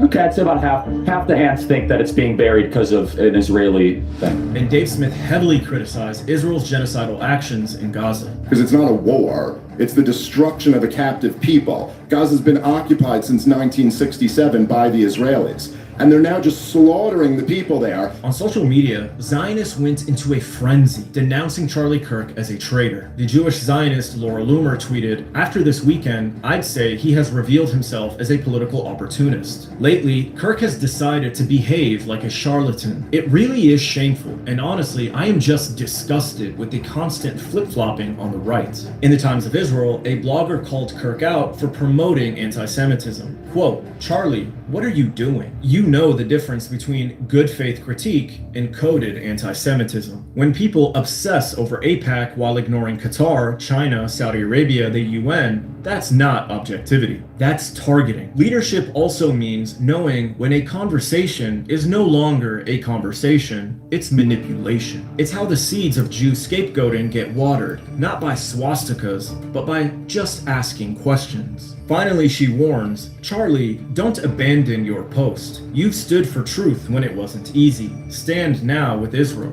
with reason, with your own better judgment." And the Jewish Zionists Mark Levin and Ben Shapiro also voiced their displeasure with Kirk over who he platformed at the summit. You and I, have people who we thought were conservative sound a lot like the Marxist Islamists who were attending this event last week. See, this is when they turned on him. This is when they started to turn on Charlie Kirk, right here. Look at Ben Shapiro. Look how he looking. They pissed off at him letting Tucker Carlson and them get up there and basically taunt them and talk shit about them. And they're like, man, we thought Kirk was with us. They ain't saying his name, but We find that conservative groups and conservative organizations that have these weekend events and these seminars, whether they're for young people or think tanks or that sort of thing, they sort of sprinkle these events with these kooks, with these American haters who claim to be American firsters and are fake MAGA and even stab the president in the back. I mean, I think it's definitely... Look, who they talking about? Talking about they stabbed the president in the back. They're talking about, they told the president, look, this dude is bad for your business. He ain't bad for business. He's bad for your business. We got to do something about that. I ain't saying that. I'm just saying allegedly. I'm just guessing. I don't know what the fuck I'm talking about. Definitely an attempt by some of these organizations to quote unquote maintain the big tent. The problem with a big tent is that you may end up with many, many clowns inside. But the backlash against Kirk wasn't just happening in public. It was being done in private as well. According to the Gray Zone article, Kirk was bombarded with infuriated text messages and phone calls from Netanyahu's wealthy allies in the US, including many who had funded TPUSA. According According to his longtime friend, the Zionist donors treated Kirk with outright contempt, essentially ordering him to fall back into line. He was being told what you're not allowed to do, and it was driving him crazy, Kirk's friend recalled. The conservative youth leader was not only alienated by the hostile nature of the interactions, but frightened by the backlash. And apparently, Kirk wasn't just disturbed by Zionist donors or leaders here in America that were calling and texting him. He was feeling the heat from Israel itself through its war criminal president, Benjamin Netanyahu. Kirk rejected an offer earlier this year from Israeli Prime Minister Benjamin Netanyahu to arrange a massive new infusion of Zionist money into Turning Point USA, America's largest conservative youth association. In the weeks leading up to his September 10th assassination, Kirk had come to loathe the Israeli leader, regarding him as a bully. Kirk was disgusted by what he witnessed inside the Trump administration, where Netanyahu sought to personally dictate the president's personal decisions and weaponized Israeli assets like billionaire donor Miriam Adelson to keep the White House firmly under its thumb. According to Kirk's friend, who— What are y'all thinking about this, man? This is some, I told y'all, this content tonight gonna make you think. I know some of y'all like, what the fuck is going on, man? Double tap that screen, man. We almost hit 2,000 likes. Let's go. Also enjoyed access to President Donald Trump and his inner circle. Kirk strongly warned Trump last June against bombing Iran on Israel's behalf. Charlie was the only person who did that, they said, recalling how Trump barked at him in response and angrily shut down the conversation. The source believes the incident confirmed in Kirk's mind that the President of the United States had fallen under the control of a malign foreign power and was leading his own country into a series of disastrous conflicts. By the following month, Kirk had become the target of a sustained private campaign of intimidation and free-floating fury by wealthy and powerful allies of Netanyahu. Figures he described in an interview as Jewish leaders and stakeholders. He was afraid of them, the source emphasized. The reports of this fear— If you don't believe Charlie Kirk sold his soul, you're sadly mistaken. He definitely did. I'm sorry it ain't what you. I believe he started to realize, and I even put him in the same category as Tupac. Tupac did the same thing. Tupac sold his soul. It's my favorite rapper of all time. Tupac sold his soul and realized what he did and realized, I don't want this. You can have it all back. He even said it in the song, sold my soul for material wishes, fast cars and bitches, wishing I lived my life a legend immortalized in pictures. He told you he did it. Charlie Kirk is showing you he did it. Look at who he was before and look who he was right before he died. He woke up and he realized, now this ain't the Christian way to go. I got to expose these people. And it was too late, bro. You already took the money. You took the bait. Are consistent with other claims made by sources also close to Kirk. A month ago, Harrison Smith, a well-known media personality and political commentator, tweeted out that someone close to Charlie told him that Kirk was worried Israel might kill him for criticizing them. I'm not gonna name names, but I was told by someone close to Charlie Kirk that Charlie thinks Israel will kill him if he turns against them. And Charlie himself told Megyn Kelly a month before his assassination that he was afraid. But I am sick of being lectured on, like, you have to see it exactly as we see it and support everything, or you're against us. I got text about you, Megyn. Why is Megyn like doing the bidding of Hamas? I was like, now he's exposing that they're look. She even like, what the fuck? He's exposing like, they texted me about you and Tucker and all that. Talking about Megyn's the best. And I said, why are you texting me about Megyn? This is what they don't understand. You and I, Megyn, and Tucker is in the same category, and they've tried to go after Tucker. The more you attack our moral character, the more we're going to double down in a direction, because 100%. Screw you, I don't do it that way, okay? On some part of the population, you can scold them into silence, but if I have any deviation of a purity test, any deviation whatsoever, such as hosting a focus group, right, Megyn, with a bunch of our students that went viral, having Dave Smith or Tucker at my event, it is all of a sudden, oh, Charlie is he's no longer with us and all that. I said, wait a second, what do you mean? What does with us mean exactly, right? I'm an American. All of a sudden, oh, Charlie is he's no longer with us and all that. I said, wait a second, what do you mean? What does with us mean exactly, right? I'm an American. What do you mean, what is with us? What do you mean? I believe that we are probably owned by somebody. I don't think we're the land of the free. Allegedly. I don't know what the fuck this is because it's starting to seem like they got us on a damn puppet string like this. Like, you better do as we say or else. Okay? Like, I represent this country. The more that you guys privately and publicly call our character into question, which is not isolated, right? Megan, it would be one thing if it was one text or two texts. It is dozens of texts. Yes. Then we start to say, hold the boat here. And to be fair, some of my really good Jewish friends are like, that's not all of us, it's all, but these are leaders too, though, right? These are stakeholders, right? I'm afraid because, again, I want civilization to win. I feel the connection to Israel, but at the same time, simultaneously, when the hostile reaction is that now Meghan and Charlie are enemies, right? Boy, I'll tell you, like, you're gonna weaken and just basically deflate two of your strongest advocates if that continues. Now, you might think it's weird that Israel would go to such lengths as to kill a former ally for even beginning to question them. But as several social media users have put it, given the influence and power Kirk had on over 3,500 college campuses across the country as the director of Turning Point USA, the very possibility that he could flip on them was a dangerous threat. The mere possibility that Kirk could start down the same path as Tucker and Candace is enough to send shivers down the spine of any Zionist with half a brain. Losing Kirk, even to a moderate degree, would represent a devastating blow to the Zionist power base in America.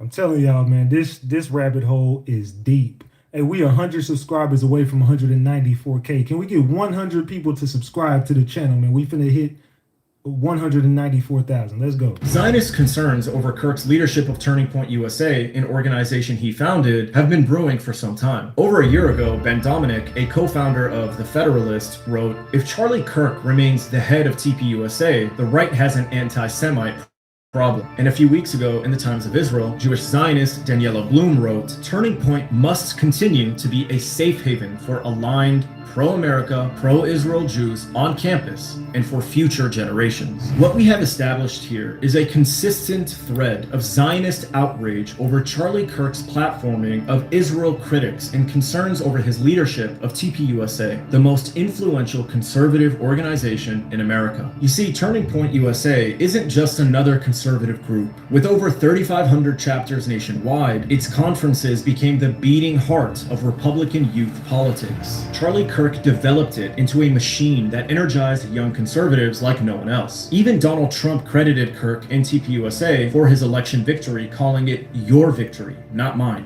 This is why the stakes were so high for the Zionists. If Kirk had continued drifting toward criticism of Israel, it wouldn't just be another commentator questioning Zionism. It would mean the entire conservative youth movement could begin shifting its views. Unlike Tucker Carlson, Candace Owens, or Nick Fuentes, who can be dismissed as fringe and independent commentators.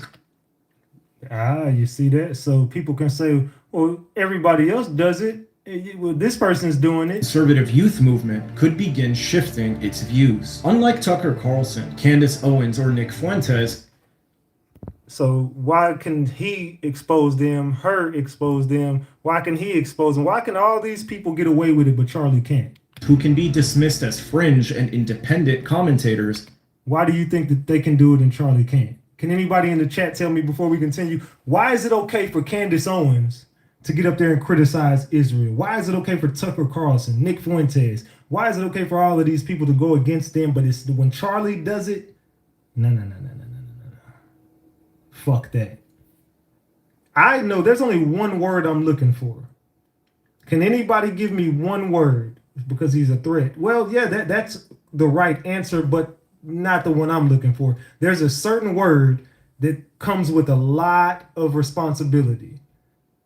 With blank comes with a lot of power. Salute to Mars World for the $5. 1994 babies are the best. Salute. Let me see if anybody can say it.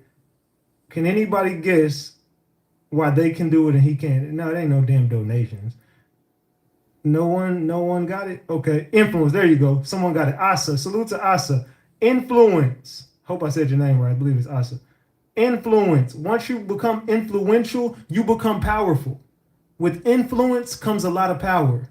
Trust me and believe me, with influence comes a lot of power. Now, that's why somebody like and I always throw myself into shit because I'm really that guy. But when a Ratchet TV starts doing shit, it hits different than when just a random YouTuber does. They don't care about what Ratchet TV has a lot of influence. Whether you want to like it or love it, Ratchet TV is very influential. Whenever we get on something over here, we really get the attention of everyone we're covering, from Jay-Z to Diddy to I'm not even y'all. If you've been here long enough, I ain't got to name all the cases. Whatever case we cover, we could touch the people that we covering. Put it like that. Kirk and TPUSA had mainstream power. They organized the grassroots. They had access to the White House. That is exactly why Netanyahu offered to bankroll TPUSA, to make sure Kirk never turned that influence against Israel. As the founder of this organization, rejecting this funding essentially denied Israel the ability to gain leverage over Kirk's position as leader of the organization. So without access, they couldn't threaten to remove him from the position. And when gangsters can't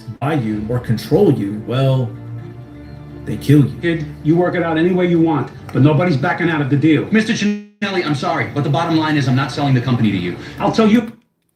That's a damn movie. I can't play with that movie shit, but y'all get it. Y'all get it. Man, what you got going on? Propaganda, simply questioning Israel's actions in a critical light seems to have been a step too far for Zionists who have lost virtually all support from young Republicans. In Charlie Kirk's final interview, he raised what can only be described as the gentlest of questions with Ben Shapiro about ethnic cleansing in Gaza. We push back against the media on COVID, on lockdowns, on Ukraine, on the border. So maybe we should also ask a question: is the media totally presenting the truth when it comes to Israel? Just a question, that maybe we shouldn't believe everything the media says, because I know I've been conditioned to ask a lot more critical questions over the last couple of years. And look at him when he's saying that. He's talking about him asking these questions about them. He looking like, man, you out your rabbit ass mind talking to me like this on this motherfucking air. I will destroy you. That's the way he looking. I don't know what he thinking. He looking through Charlie Kirk. He looking like, how dare you? How dare you in your natural fucking mind? All right, bro, you've been real disrespectful. He looking at him like, all right, fam, you've been real disrespectful. So Ben, some people would accuse Israel of wanting to ethnically cleanse. Some people in the... You said it, though. You came out and said they are trying to ethnically cleanse. You know what I'm saying? Stay woke. You definitely said that. He looking at this dude. Look how he looking at him, man. Asking these fucking questions. He looking at the what? Israeli government are saying, again, it's all over the place, right? You have opinions all over. In your opinion, what would a good outcome 5 years from now be, and how does one respond to the claims of ethnic cleansing? 24 hours later, Charlie Kirk was shot in the neck and killed. With Kirk now dead, Zionists began covering up this tension in claiming he was a loyal friend of Israel. He was definitely not a loyal friend of Israel. Till the very end. Netanyahu first tweeted prayers for Kirk at 3:02 p.m. in the afternoon on September 10th, minutes after news of the shooting broke. He has since authored 3 additional posts about Kirk, even breaking away from the Israeli war cabinet to spend the afternoon of September 11th memorializing the conservative leader on Fox News. During that interview, Netanyahu did his best to insinuate that Israel's enemies were responsible for murdering Kirk, despite the fact no suspect was named or in custody at the time. The radical Islamists and their union with the ultra-progressives, they often speak about human rights, they speak about free speech, but they use violence to try to take down their enemies. None of this, of course, is concrete evidence that Israel was behind the assassination of Charlie Kirk. But what this does reveal are 3 important facts. The first is that Kirk was beginning to criticize Israel, even if it was too soft, too little, too late. The second is that Charlie Kirk was growing frustrated over Israel's attempt to control what he says and who he speaks to. And the third is that the Zionists were also incredibly frustrated with him and worried about his position as the leader of TPUSA. So when it comes to the famous Latin expression cui bono, or who benefits, there is evidence to believe that Israel and the Zionists do. Within 24 hours of Kirk's death, Shapiro announced that he would be launching his own campus speaking tour, vowing, "We're gonna pick up that blood-stained microphone where Charlie left it." What the? Hold on. Wait. Within 24 hours of Kirk's death, Ben Shapiro announced that he would be launching his own campus speaking tour, vowing, "We're going to pick up that blood-stained microphone where Charlie left it." What in the absolute fuck? I'm going to read that for y'all one more time. Within 24 hours of Kirk's death, the dude who just gave him the death stare, Ben Shapiro, announced that he would be launching his own campus speaking tour, vowing, "We're going to pick up that blood-stained microphone where Charlie left it." That is crazy work. Within 24 hours of Kirk's death, Shapiro announced that he would be launching his own campus speaking tour, vowing, "We're going to pick up that blood-stained microphone where Charlie left it." But what do you think? Is there anything that I'm missing? Let me know in the comment section. And of course, don't forget to read the article by The Gray Zone, which is linked in the comment section below. If you liked this video, please consider subscribing and donating to keep me going. Thank you, and take care of yourselves. Man. That is crazy work. What are your thoughts on that? I don't even know. Look, the fact that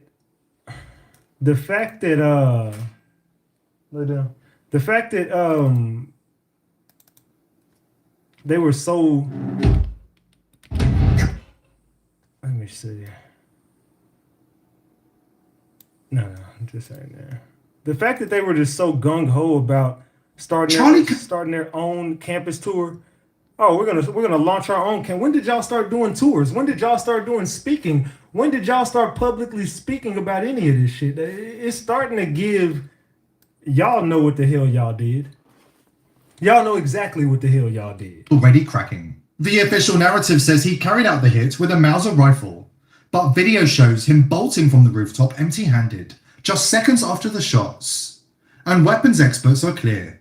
You can't break down and reassemble a Mauser on the move in a matter of seconds. So if Robinson didn't pull the trigger the way the FBI claims, the question isn't just what happened, it's why are they lying to us about it? The FBI's official narrative stretches credibility even further by claiming the rifle was recovered in the woods with its barrel fully reinstalled. That would mean the suspect somehow disassembled and then reassembled a Mauser, a process that is anything but quick or simple, all while fleeing the scene. Conservative commentator Michael Savage is calling foul on the FBI's account of the shooting, saying we're not hearing or seeing reality, and declaring the official narrative reeks of a staged event. Now, the Mauser does not break down very easily, incidentally, for those of you who know weapons. Something's wrong with the whole thing.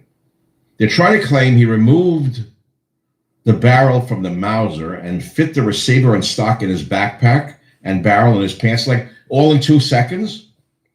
It is not easy to remove a Mauser barrel or index it after reinstalling and remain accurate. We are not hearing or seeing reality.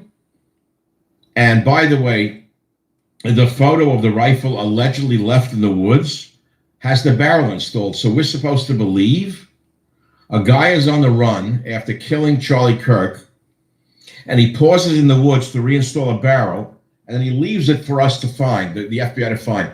I don't believe a word of it. I shouldn't do this. I know I'm putting myself at risk, but I can't take it anymore. I can't take the bullshit from this fucking government. It's lying to us. Something's wrong. Something's so wrong, it's sickening. Look at this idiot. They found the rifle and they're getting the prints. Are you stupid? Are you that stupid? Are you that dumb? The man jumps off the roof. There's no rifle there. Oh, it's in his backpack. I just told you, moron, that this rifle doesn't break down that easily. And then it's supposed to be reassembled while he's on the run. Wait, I'll stop now and reassemble it and leave it in the woods in a box, wrapped in a towel. He left breadcrumbs. Oh, and the trans stuff on the cartridges. Bullshit. Something is wrong with this whole fucking picture. People are noticing the same silhouettes, the same gestures. The man who played a leading role in the Trump assassination attempt in Butler, Pennsylvania, was also standing behind Charlie Kirk, signaling before the shot rang out. Just 20 minutes after Charlie Kirk was gunned down at Utah Valley University, a private jet quietly lifted off from Provo Airport, a private airfield less than 12 minutes away from the scene of the crime. The aircraft, bearing the tail number N888KG, is deliberately hidden from public tracking at the request of its owner, a red flag in itself. But what happened after takeoff is even more unsettling. Roughly 30 minutes into its flight, the jet suddenly dropped off ADS-B tracking, as if it had vanished into thin air. For nearly an hour, there was no trace of it at all, and then, just as abruptly, it reappeared, heading back towards Provo, as though nothing had happened. Why is there so much confusion and weirdness surrounding the incident? And how could the suspect escape capture for more than 2 days? Because confusion isn't an accident, it's part of the playbook.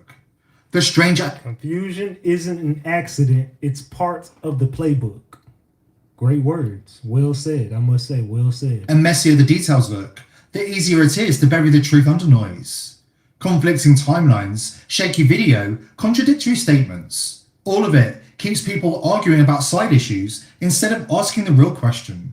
Who's running the show? Here's a clue. Before his death, Charlie Kirk turned down a funding offer from Netanyahu and confided that he felt pressured and threatened by powerful Israeli forces. A close friend now tells the Grey Zone that this was the turning point. Kirk's shift on Israel sparked a backlash that left him shaken, angry, and afraid for his life.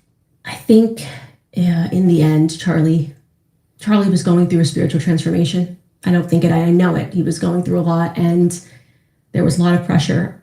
And it's hard for me to watch the people who were pressuring him, I don't know, just say the things that they're saying. You know, there's something about it that just feels really fake to me.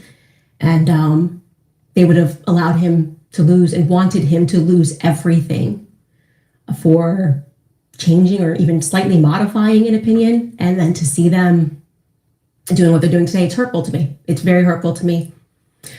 But I don't want today to be about anything other than you guys knowing that Charlie really was an amazing person. You know, he was like, we were really close. And he was my best friend and my brother.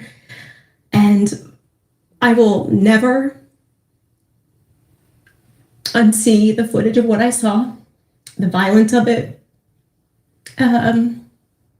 Charlie was right to be terrified.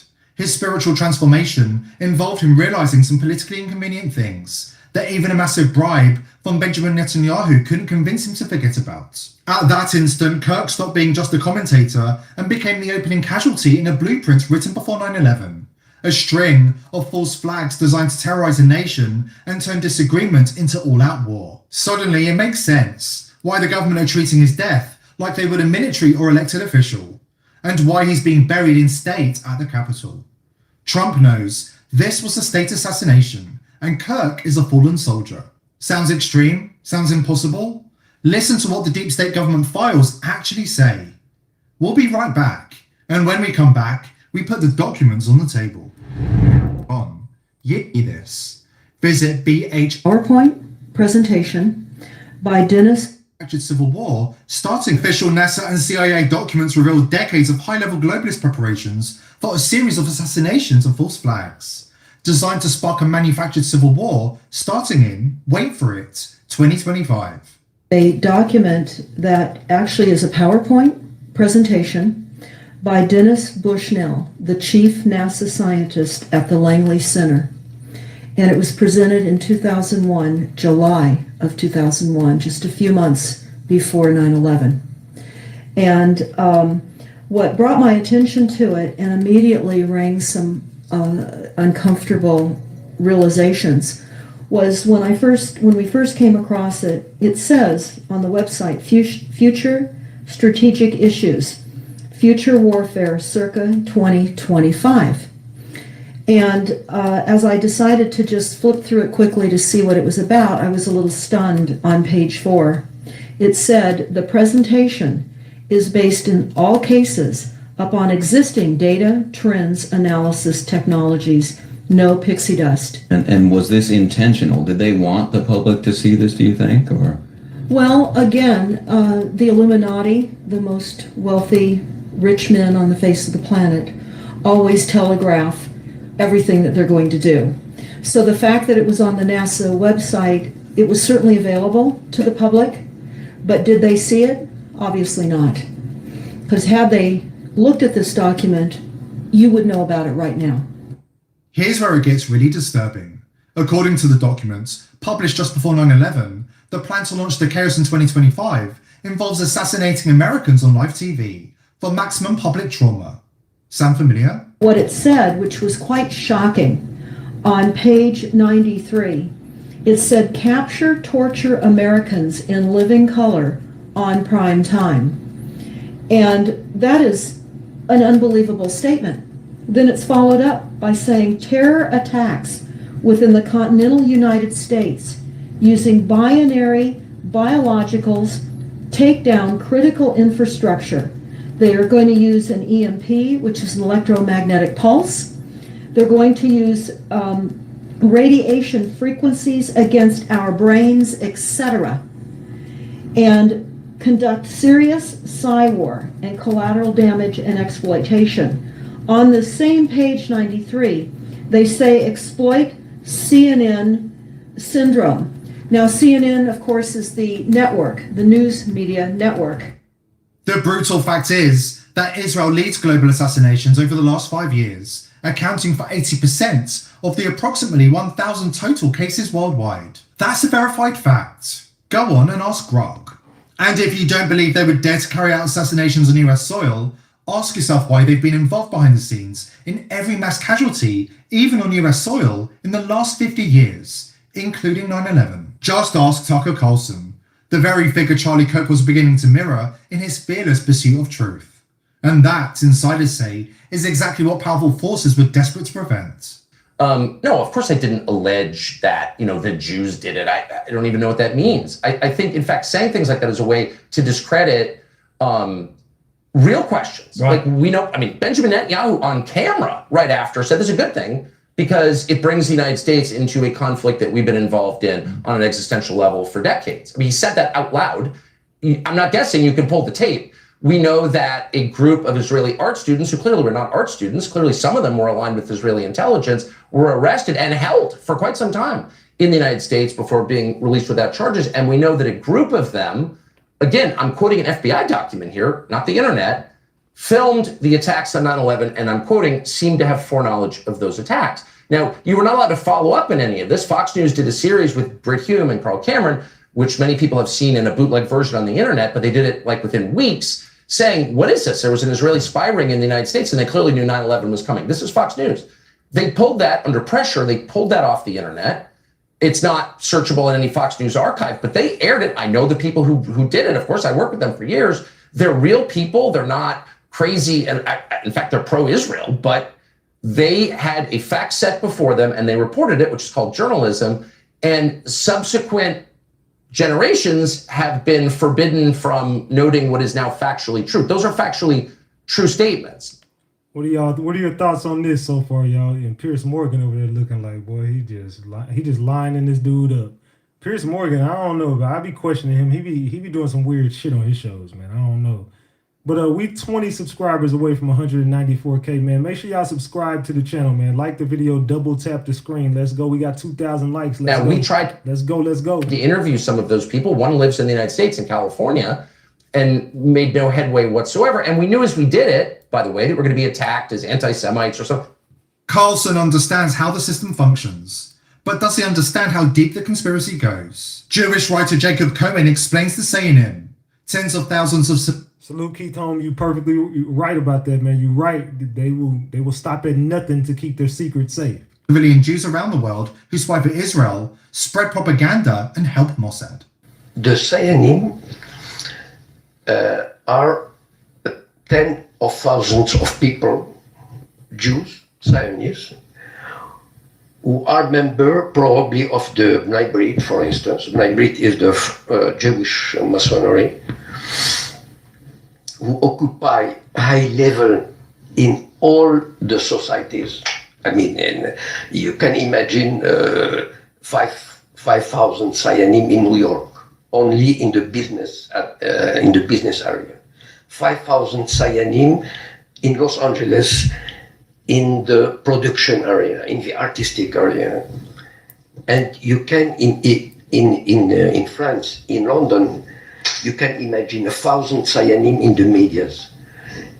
You can imagine, and they receive orders from the Mossad, from a department of the Mossad called the War Department. And they work for the Mossad. It means that all these people who have their work, who work normally, they are Get the likes up, y'all. Double tap the screen. Get these likes up. Let's go. citizens. They work in a bank, they are political, they are publishers. But when the Mossad call them and tell them, look, I need an information. I need, for instance, I need that all the Zionim in all over the world say that this person, for instance, the Secretary General of the United Nations, has said something anti-Semitic. And you see all over the world, in Europe, in New York. Salute to T-Bone for that membership. I appreciate you, T-Bone. Salute, salute, salute. Medias, you have the impression, when I discovered that, I understood.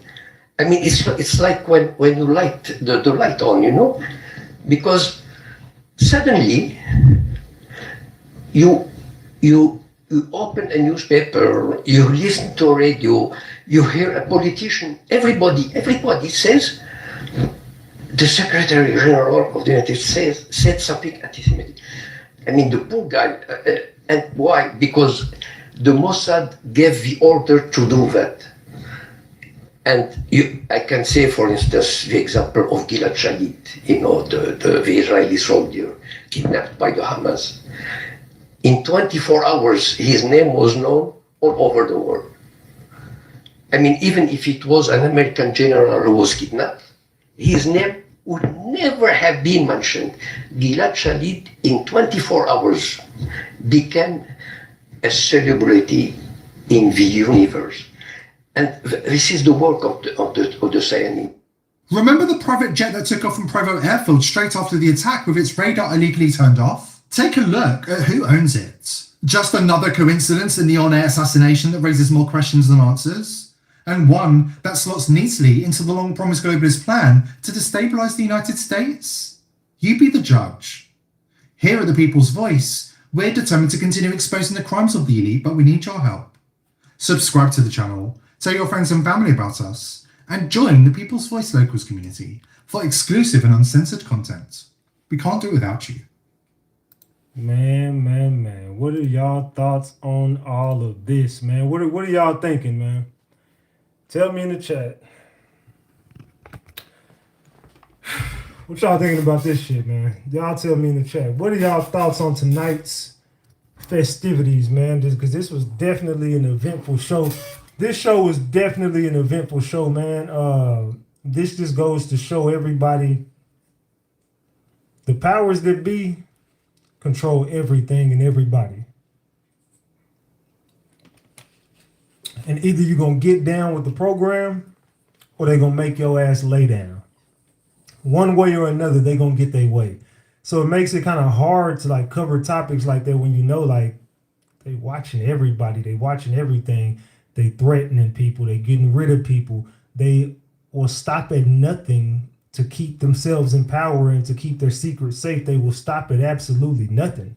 These are some evil people that control everything. And everything you see is not what it seems. So I encourage everybody to get deeper in your Bible, stay prayed up, do your homework, learn what the fuck is going on, y'all. Because this is an evil world we living in, man. Hey, we hit 194,000, man. Salute to everybody who's supporting the channel, man. We got our own movement going over here. We are about change. We're about justice, and we about peace, my guy. We get active, but we are a very peaceful platform over here, man. We try our hardest to get justice in every case we cover. We try to get the truth out, and we try to keep all of our people woke and all of our people knowledgeable. So I encourage everybody to get with this platform, man, and let's change one day at a time. We've been here for a while. I told y'all this was going to be a wild show. I told y'all this was going to be a big show. Now, again, we just hit another record tonight. So salute to everybody who was a part of this one too. This is the new biggest live video that we've, you know what I'm saying, had over here. So let's just continue to go up, man. Let's continue to go up and let's continue to keep covering this topic, and we're going to drill it in everybody's heads. This was, I'm not going to say it was just a false event. I don't know what I'm looking at. I just know that it's not the truth.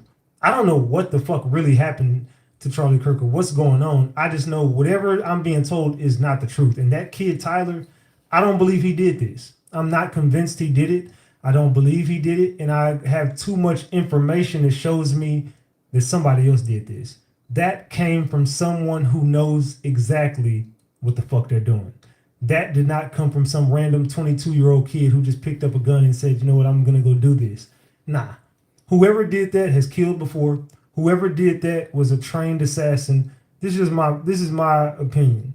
This is my opinion. Salute to everybody who voted on the poll. We got 5,700 votes on that poll. Man, we've been going up in a major way. They said that's going to make him matter. They said that's what matters. We know we're being lied to. So the FBI is making Tyler the fall guy for Israel or Jewish hit. That you starting to see clear. You deserve an Emmy, man, no lie. Salute. They said better guard him in jail. I don't believe Tyler is the drop the gems if you think Tyler is the man responsible for this. Drop the caps if you think we're being lied to. If you think Tyler really did it, drop the gems in the chat. I want to see the chat filled with gems if you believe Tyler's guilty. If you think Tyler is the fall guy, drop the caps in the chat right now. Gems or caps? Charlie did it for gems, caps for he's innocent. Let me know in the chat.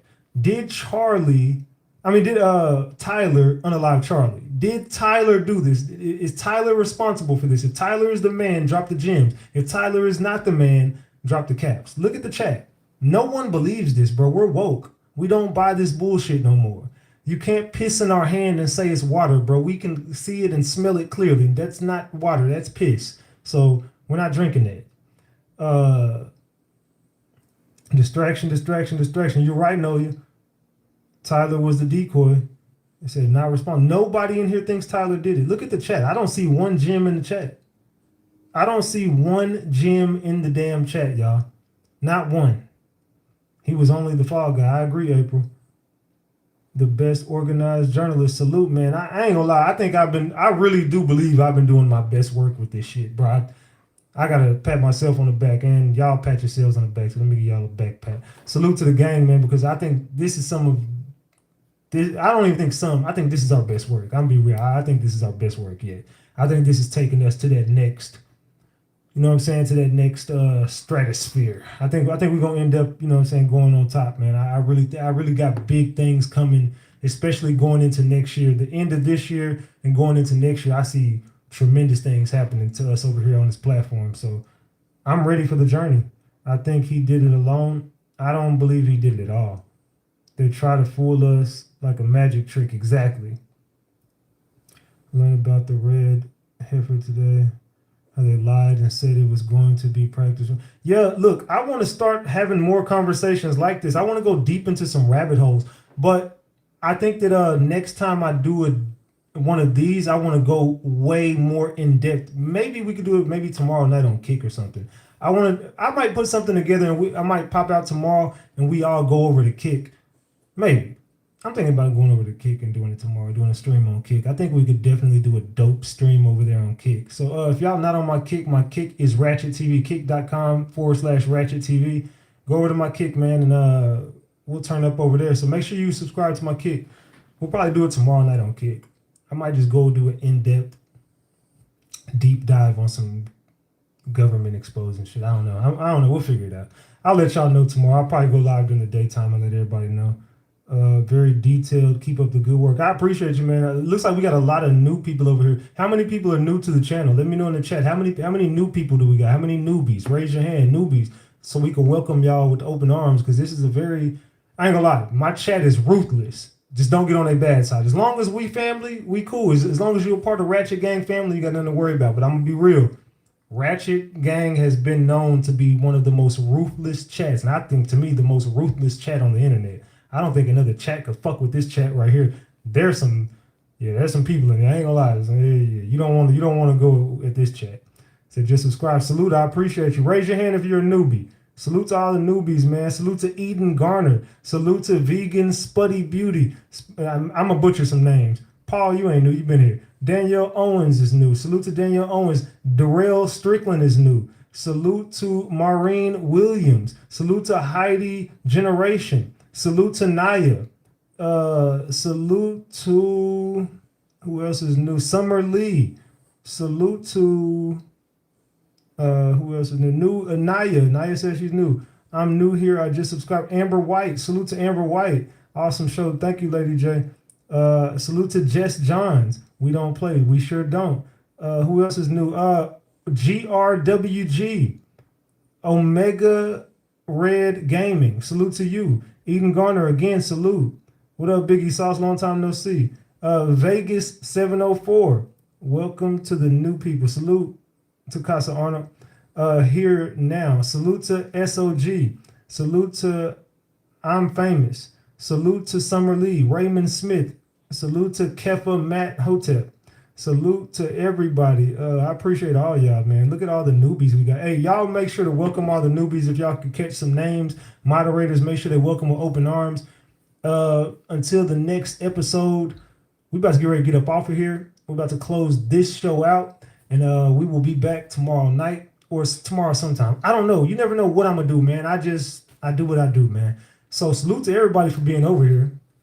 I love all y'all more than y'all will ever know.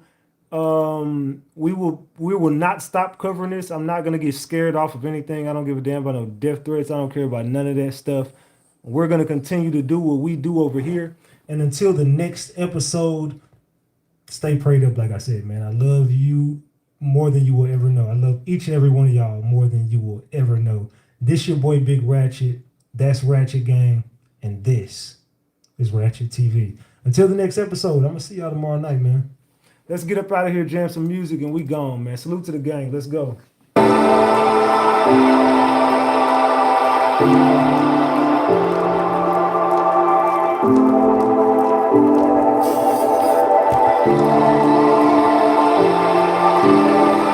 Baby, let's forget the past, we could kill the games. Cause I'm missing you, I'm hoping that you feel the same. Staying up late nights and I can feel the pain. You know it only gets sunny when you feel the rain. And I can see your skin reflecting in the moonlight. Like the candles, I'm just trying to get the mood right. Damn, look at all the time that we wasted. But what's the damn odds that we'll make it? Forget the outside, cause they don't know the history. If you could read my mind and you'll know what you meant to me. They say time heals wounds even mentally. You know you gotta let it go if it's meant to be. And if it's meant for you, then it's meant for me. I'm feeling you, I know you feeling me. All you gotta do is keep it real with me. I'm so toxic, how you deal with me?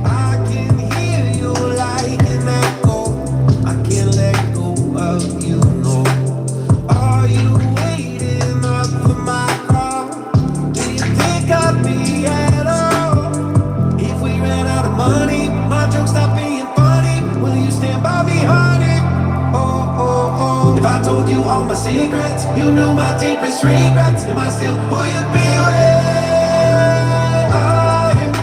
Falling back in love, like we're on a Paris street and I'm on my knees, saying you still want me. Man. What the hell is you back there doing, Donnie? What you got going on? What the hell is y'all doing back there? My damn dog's over there tweaking in the background. What the fuck y'all doing? I was looking at them over here. What the hell y'all doing? Just rolling on your back and shit. Salute to the puppies, man. Salute to the dogs, man. We get out of here. I love y'all, Ratchet Gang. Good night. Get in the comment section. Let me know what you thought about the live. I gotta get these dogs, man. They finna go crazy. I'm gone, gang.